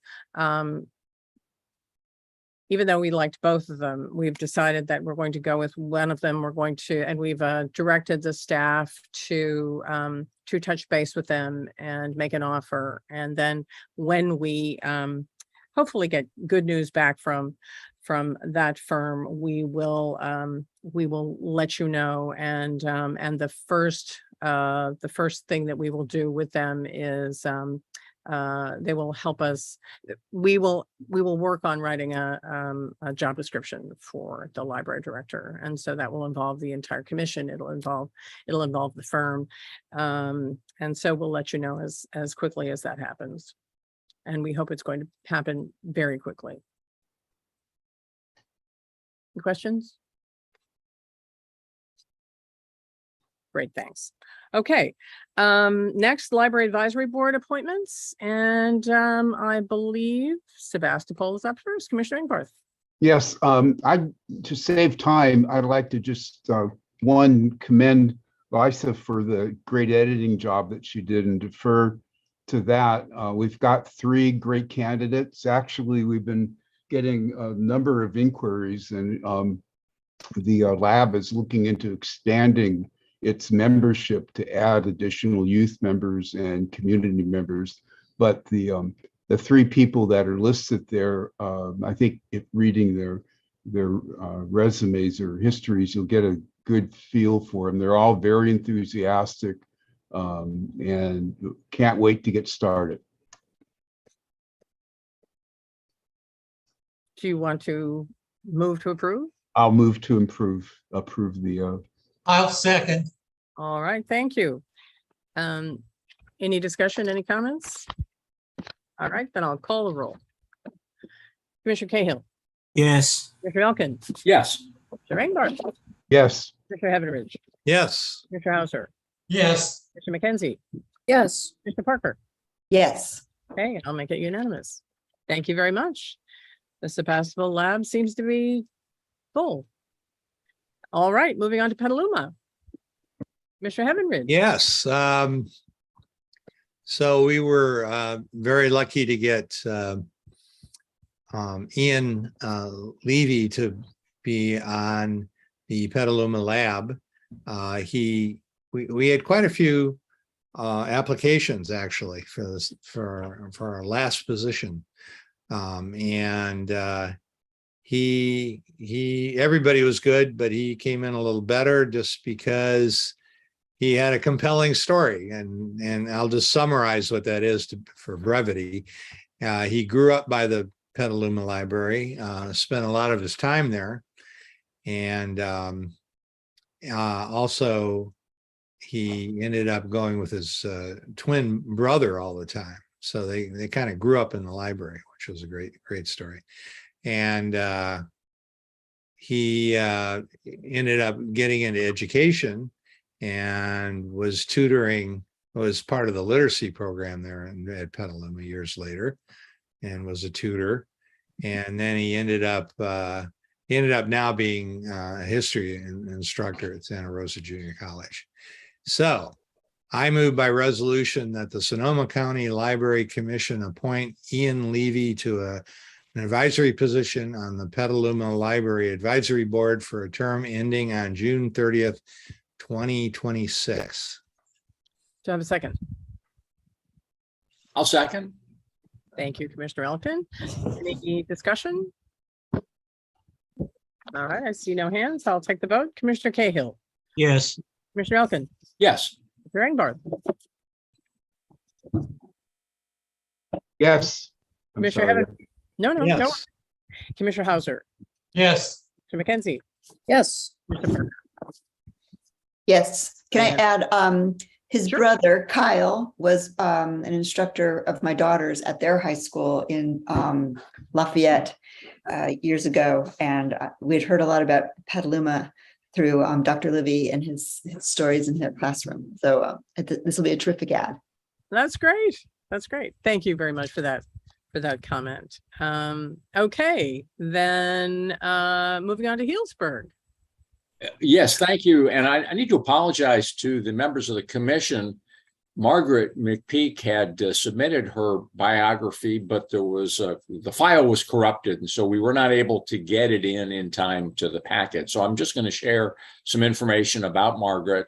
Branch Manager John Hout and I met with her last week, and I'm very excited to bring her application to the commission.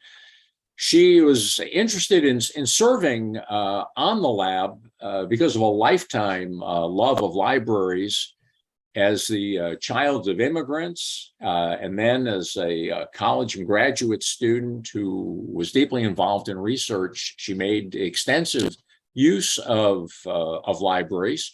She's now the parent of 2 children in the Healdsburg school system, and she's also an associate English instructor at Santa Rosa Junior College. And in all of these roles, she sees how important the library is in the lives of our Sonoma community. She's eager to be sure that everyone is able to take advantage of the benefits the library provides. And in addition to her skills as an instructor, she's also someone who brings experience in organizing events as a producer of the Irish American Crossroads Festival in San Francisco. And she has skills in organizing marketing and outreach, which will be a benefit to our Library Advisory Board. So I hope that you will join me in approving Margaret's application to be part of the Healdsburg Lab. The Irish Festival, that's where I know that name. I'll second. Thank you. Any comments? Okay, then I'll take the vote. Mr. Cahill, Yes. Mr. Elkin, Yes. Commissioner Ingbarth, Yes. Mr. Heavenridge, Yes. Mr. Hauser, Yes. Mr. McKenzie, Yes. Mr. McCarker, Commissioner Parker. I'm now a member of the clan. That's Yeah. right. That's right. That was a yes, and I'll make it unanimous. That's terrific. Okay. Congratulations on the recruiting, and it looks like we really are going to have a robust group. All right, moving on to the consent calendar. There are 3 items that involve routine, financial, and administrative actions that may be approved by consensus. Any commissioner can remove one of them for discussion. Commissioner McKenzie. Yes, I'm happy to act on this tonight if we can, but I had 2 clarifying questions on the master facility plan that I'd like answered before we adopt. I'm happy to ask the questions now. Okay, just the master plan? Yeah. Okay, then we'll take that one out. Can we approve? Does anybody have any objections to 10.1 or 10.2? No, I approve 10.1 and I'll move to approve 10.2. Right, we're going to Right. call those Right. the consent items. Is there a second? I'll second those 2 items, 10.1 and 10.2. Super. Any objections to that? Okay. We have to Commissioner vote. Cahill. Commissioner Cahill, Yes. Commissioner Elkin, Yes. Commissioner Ingbarth, Yes. Commissioner Heavenridge, Yes. Commissioner Hauser, Yes. Commissioner McKenzie, Yes. Mr. Parker. Yes. Okay. We've got those. Now let's talk about take the questions about the facilities master plan. Thank you. Just 2 quick ones. On page 227 in our packet, it talks about the Petaluma Regional Library and that major renovation is let's see, what did they call it? Major renovation is pending as of the date of this report to take care of major accessibility and lifestyle maintenance and needs, in parentheses, including a new roof.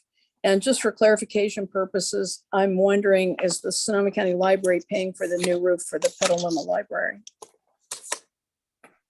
I'm not sure. Dave, are you on the call? I am here. This is Dave Tasheva, Facilities Manager. Hi, Commissioners. Hi. Hi there. No, the city, that's a city project, the roof. I believe it's already been completed. It was not the copper roof. There is a parapet roof above the copper roof that holds all the equipment. And that was re-roofed. Thank you so much. Yeah, I think You're that's welcome. important to know about when we talk about leases. No, good question. All right. Anybody else have any questions about? the Chair, plan? I had a second question. I'm sorry, Commissioner McKenzie, go for it. Yeah, and that was, I visited all the libraries in the system, but I haven't got to the rural stations. And it says in here on page 256 about our branch, our rural branch there in Forestville, that it's in a space of the El Molino High School, which I knew, but I haven't seen it. And one of the conversations we had a reimagining plan, the woman who's actually the librarian, or was anyway, for El Molino High School, talked about Elmo High School has this wonderful library. They actually new library and they spent a bunch of money and stuff. And it talks about it here, we should look for an alternative space in the Forestville area. I just want to confirm that the space we have is not the El Molino High School library space, and wondering if that is something that's been discussed or looked into. It was.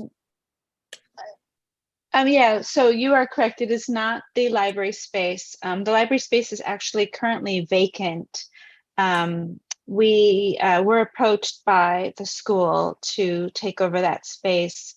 But we looked at the operational costs of that, and the additional aspect of that is that they would have charged us rent, and our current rent, I believe, is about $400 a month. We're very, very minimal, and the projected costs that they were looking at were, it wouldn't have been a good use of our resources, considering the circulation and the usage that current library space gets, which is, it's in the same building as the library. It's just that front classroom space that we occupy.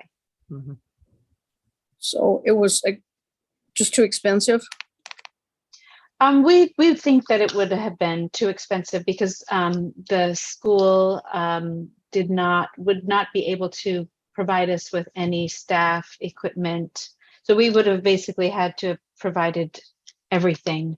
And, given there are other issues, with that school as well, with their, political issues that we did not want to get in the middle of. So. Okay. Well, thank you for looking into it. It's a real shame. Apparently it's a really beautiful library there. It's too bad nobody's going to be using it with the high school closing. So anyway, thank you. Okay, let's see, then we're going to vote on this. Commissioner Cahill. Yes. Commissioner Elkin. Yes. Commissioner Engbarth. Yes. Commissioner Heavenridge. Yes. Commissioner Hauser. Yes. Mackenzie. Yes. Commissioner Parker. Yes. Okay, and I'll make it unanimous. All right. Then we're going to move in. Chair Doyle, Yeah. it's Lisa. Can you clarify who moved and seconded that item? Golly, that was so long ago. Let's see. 10.3. Oh, You didn't are we do doing 10.3. do We we just- need to do that again, or is it the same Yes. as? Okay. I'll move approval of 10.3. I'll second it. Okay, Commissioner Engbarth. So sorry. I thought that we had gotten a first and a second before we started having the conversation. That's, Yeah, we did the first 1 and 2, but not 3. no, for 3 as well. All right, whatever. Okay, Commissioner Cahill, Yes. Commissioner Elkin, Yes. Commissioner Engbarth, Yes. Commissioner Heavenridge, Yes. Commissioner Hauser, Yes. Commissioner Mackenzie, Yes. Commissioner Parker. Yes. Okay, I'll make it unanimous. Now we're moving into action items by motion. And let me just pull this up here.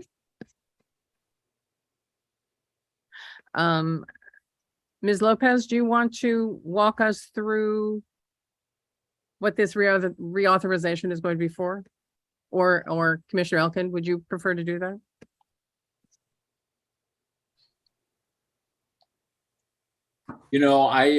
I think that Myrna's done such a great job with this. I'm inclined to let her explain quickly. I will say that this makes a great deal of sense, and I'm really happy that we are now taking this step since she has come on board. But Myrna, if you don't mind, could you just cover quickly what you're Sure. asking us to do here? Thank you. Yes. So the Library Commission has approved re-budgets in the past, and this is where the library in the prior year that just ended June 30th, 2022, there were projects that or items that were ordered, but because of supply chain reasons, or because the project, such as a refresh, was delayed, like Petaluma, or there was some other reason that a project could not be finished, the funds that were approved last fiscal year were not spent. And so therefore, these projects still need to be completed, such as the Petaluma refresh. And there are the Petaluma refresh, under capital, and also, for example, in the facilities, a Ford Ranger truck was budgeted, but because of supply reasons, did not receive it. There are also similar issues under IT with computer equipment, and then the matter under the books and media and subscriptions that was discussed in the earlier year-end report, where there are still pending purchases of books that are not received until after June 30th.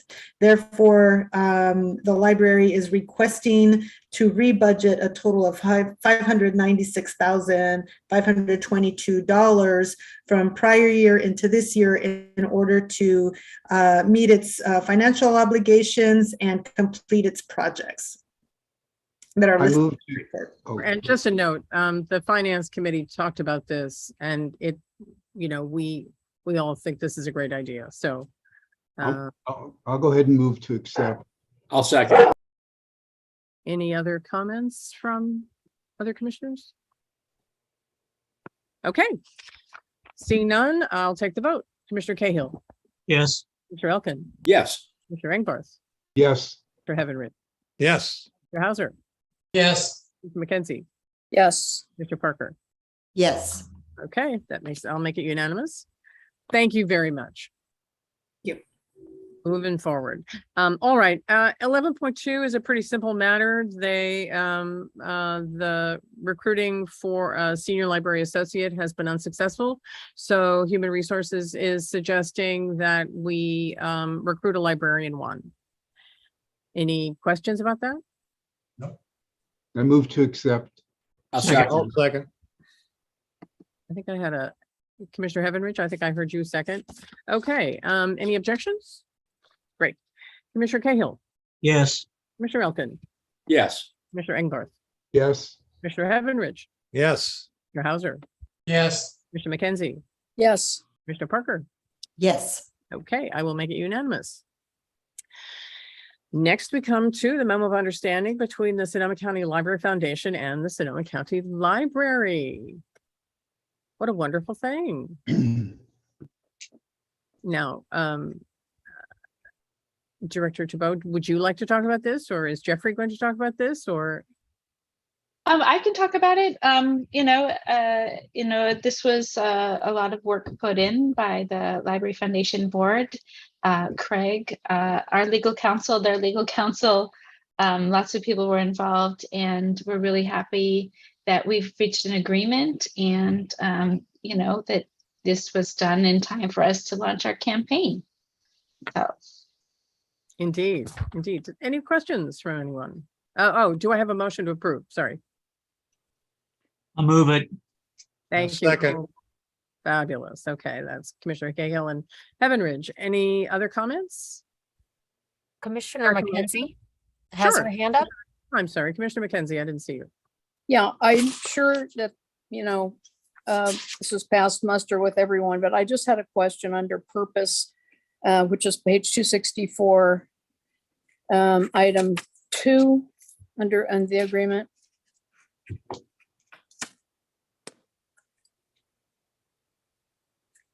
And it does not mention buildings.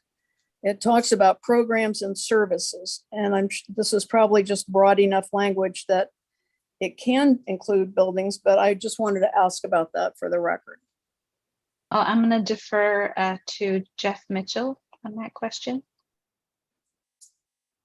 I don't think it needs to say buildings. The intent here is really to be a more general statement of purpose. Library programs and services, in my mind, includes all the things the library engages in, which can include new construction or refresh of existing facilities.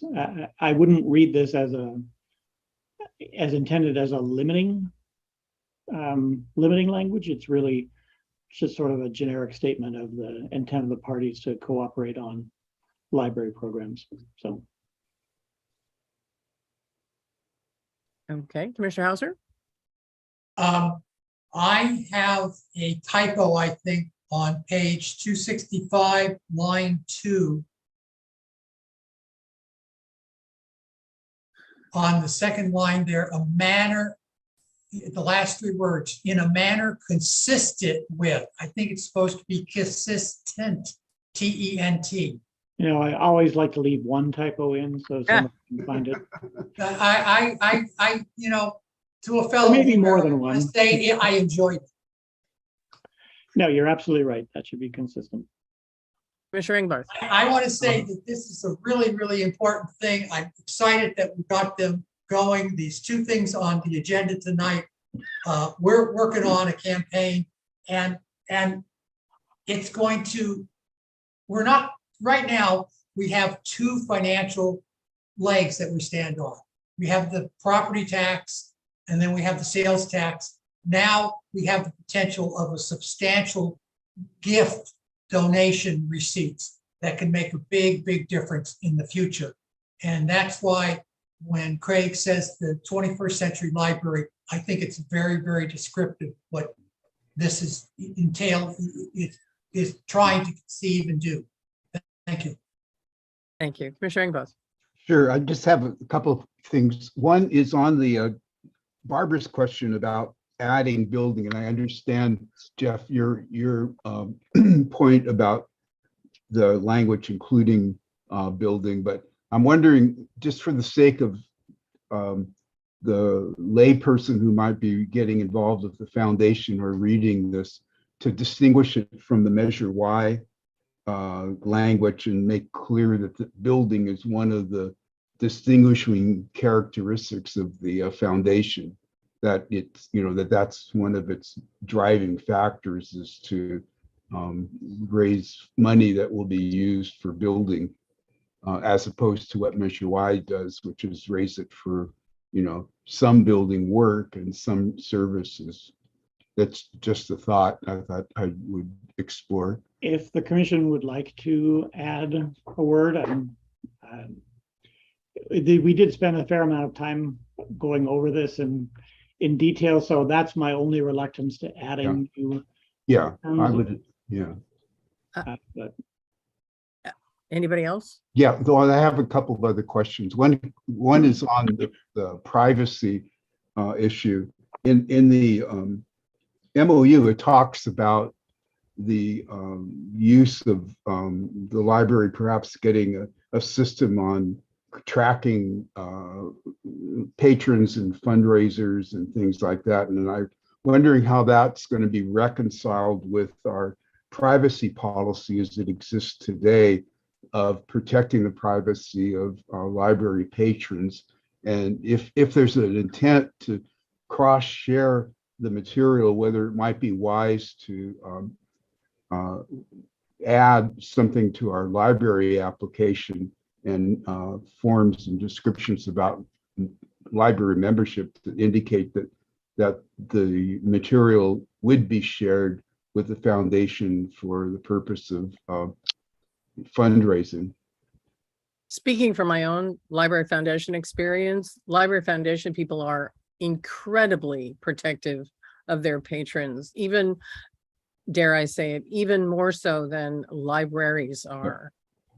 Yeah, I'm not questioning that. I'm just thinking that a patron whose material got transferred to the foundation might be upset if they didn't consent to it. And I've run into that just in simple things like on Facebook, friending somebody on Facebook, people responding saying, you know, you're a lawyer, you trying to just raise money with me. And I could see that happening with some library patrons saying, I never gave permission for this group called the foundation to get my name to solicit funds, and I don't want to be solicited. So I'm just thinking that it might be wise just to have that in there, not questioning anybody's, you know, value or interest in confidentiality, but I think that it would be an added protection that might be worth considering.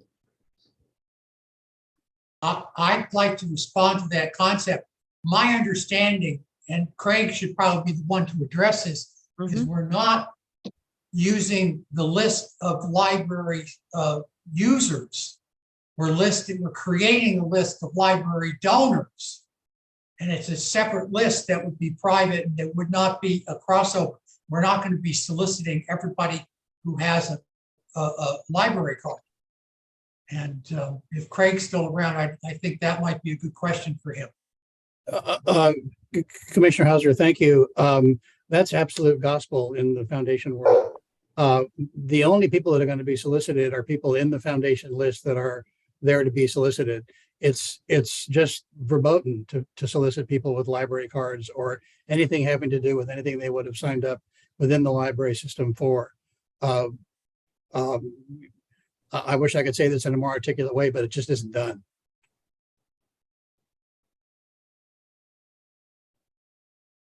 Okay, any other comments? Thank you. Thank you, Craig. Any other comments? We've got a typo. I'll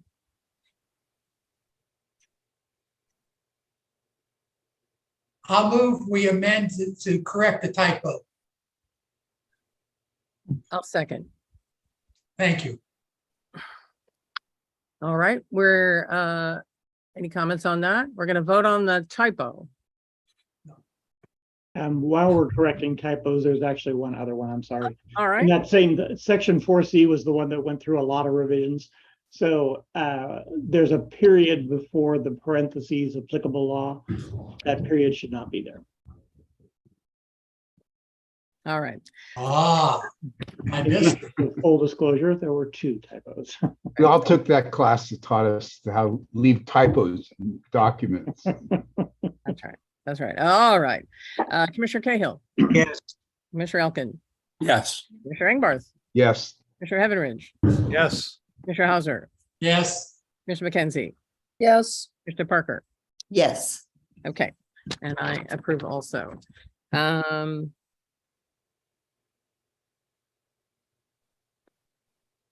We have one other suggestion. Is there a second on Commissioner Engbarth's comment?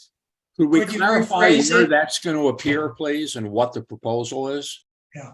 No, I think that Jeff's responded to it. You know, I think as long as that division is there and it's not going to be crossed, and there's not an intention of allowing the foundation to just say, give us a list of library customers' names. We want to include them in our data bank.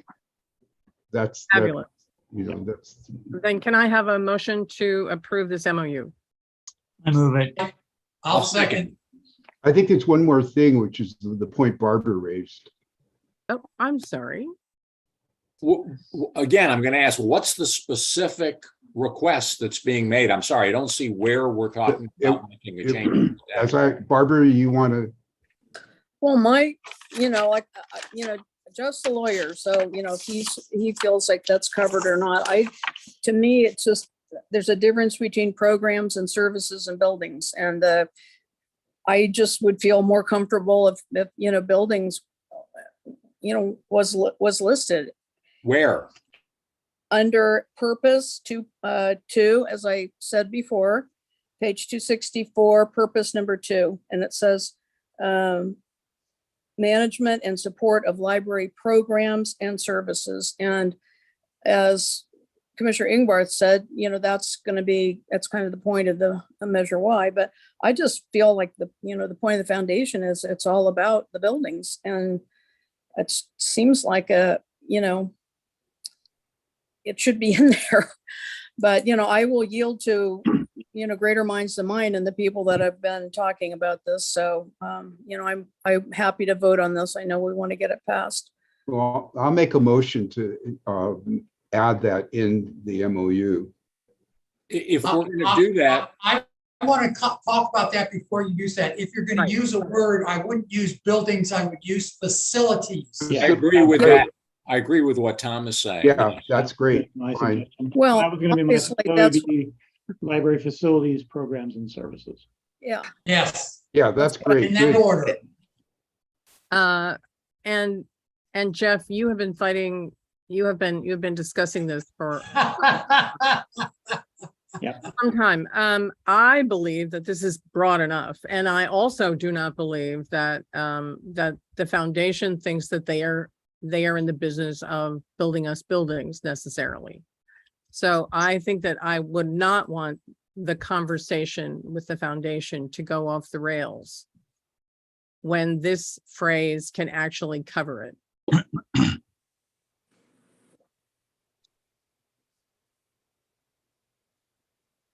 Well, I guess we'd just take a vote.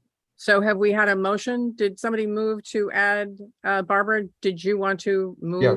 your- No, I made the motion to add Barbara's, add that change. And what is the specific language? To use facilities as been suggested and add that to that section that Barbara's referred to, which And is is there a second? I'll second. Okay. Commissioner Cahill. No, Are we going to have discussion of Oh, this? I'm sorry. Go for it. Sorry. I thought that was, yes, Commissioner Elkin. Jeff, you've been negotiating this, or Craig, both of you have been involved. Is it your view that this is something we can reach agreement on with the foundation, or is this going to be? Honestly, I don't think this was a section that anybody ever modified after it was first proposed. I don't think we had any. This is really, I won't say it's not an operative provision, but it's not the heart of the agreement. Yeah. So I have no reason to believe it would be a problem to add it, but I also don't have any reason to comment on whether we discussed it, because I don't believe this was ever really discussed. Okay. Craig, do you have a view on this? No, I'm Jeff was in the foxhole most on this, and I agree with him. Yeah. Any other discussion? Well, I'd just like to say if this is a pressing, we need to get this signed. I am not desirous of holding it up over adding that, but just for the record, at least we've had this discussion, and our attorney believes that it is broad enough language to include facilities. I'm with that confirmation by him, I'm willing to vote on it tonight. I don't want to hold it up. Thank you. All right. I'm going to say something. I would say that we could pass it as it is with the comment to the foundation that if they would prefer to have the word facilities in there, we had a robust discussion about it and we thought it might be better, but we can live with what we have. So, and then we can amend it at the next meeting if that's what they really want to do. I don't know. I don't want to make trouble. Maybe we're just making trouble. So do you want to withdraw your motion, Commissioner Engbarth? Well, I think what Tom said makes sense. We could just approve it with that comment and wait for their response and let them know that, that we're, what our position is on the change, and Great. that, Great. I think, yeah. That's That great. works. So can you withdraw your motion, because we have a motion on the floor? Okay, well, it'll be that we add a comment that we discussed the addition of the term facilities in this section, that the. So that wasn't, yeah, okay, that's your motion. And Barbara, I think you seconded it. So do you want to withdraw your second? Yeah. So the motion fails? Okay, the motion fails. Great. Then we are going to now vote on the, we're going to vote on the MOU. With the understanding that after we vote on the MOU, we will include a cover note that says, this is what we think. Commissioner Cahill. yes, Commissioner Elkin. Yes. Commissioner Engbarth. Yes. Commissioner Heavenridge. Yes. Mr. Hauser. Yes. Commissioner McKenzie. Yes. Commissioner Parker. Yes. Okay, I'll make it unanimous. Sorry about that. All right, moving on to, and thank you, everybody. I mean, thank you for everybody who has looked at this, reviewed it, edited it on the foundation side, on this side. Thank you, Jeff. Much appreciated. This really is an incredibly important thing, in addition to the plan for the 21st century. So it's not that we're trying to rush past this. We want to celebrate this as much as we can. But we also know it's 8:30 at night and people are looking toward their bed or their dinner. All right, next on the agenda is the California State Library grant for the permanent Roseland Region Library. So talk to us of this. Go ahead, Erica, sorry. Oh, so this is the $1 million grant that California Assembly Member Mark Levine helped us to acquire. As you can see, we are supposed to expend the funds by March of 2024. We do have to set up a meeting with the California State Library to talk about this. So, what this motion, what we're asking is so that our CFO can create this, expense item so that we can receive the money and then spend it for the purposes of the grant. Can I have a motion? I move it. Thank I'll you. second. All right, Commissioner Heavenridge, any discussion? I have a comment. Sure. I want to bring it to everybody's attention that we have to spend this money by March 30, 2024. So we've got to figure out, just keep in the back of your mind, we got to figure out some place to spend this money when we may not have ground broken yet. So thank you. There are lots of things we have to do by 2024. Commissioner Craig has a question. Craig. I don't have a question. I just have an important aside, which is this was originally developed by Ray Hawley in his conversations with Mark Levine. And in the course of where our money's coming from, I just want to be sure that credit is given where it's due. Thank you. Thank you very much. Thank you very much. We really appreciate that. And we do appreciate Ray. I know he's ill this evening, so I hope he's feeling much better. Any other comments? All right, then I'm going to take the vote. Commissioner Cahill. Yes. Mr. Elkin. Yes. Mr. Engbarth. Yes. Mr. Heavenridge. Yes. Mr. Hauser. Yes. Mr. McKenzie. Yes. Mr. Parker. Yes. Make it unanimous. Okay. Thank you. Now we are going to be moving into closed session and we will see everyone on the flip side. Thank you very much for being patient this evening.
Suzanne, can't hear you.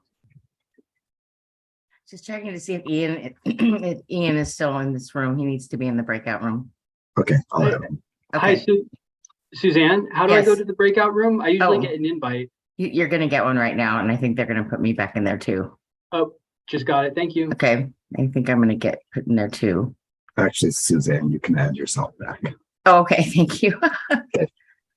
Okay. Thanks for coming and getting him.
Okay, we're all back. There was no action taken in the closed session pursuant to Government Code Section 54956.9 C. Okay, which brings us to agenda items for future commission meetings. Commissioner Mackenzie and Commissioner Cahill. Yes, I just wanted to raise the issue of the update on the leases, just to keep it on the front burner. Great, Thank you. thanks. Commissioner Cahill. I did not have my hand raised. Oh, all right then. Sorry about that. Let's see. I'm going down the list. All right. I think that's it. The date and time of our next meeting is Wednesday, October 12th. And we will probably be calling us. We may be calling a special meeting about recruiting. Is that? At any rate, we hope that everyone has a good September, and we'll see some of you at the Finance Committee meeting. And thanks, everybody. And this truly was a memorable meeting. We are going to be moving forward with Roseland. Just such great news. I think that this gives us something to sing about in our communities. The gift. And it really does speak to the future. I think that this gift is going to encourage other donors to give as well. And so it's going to be a great thing. Okay. Seeing nobody's hands up, I'm going to call this meeting adjourned. Thank you. Hey, Lots bye. of great news. Thank you. Good night, everyone. Thanks. Night. Good night.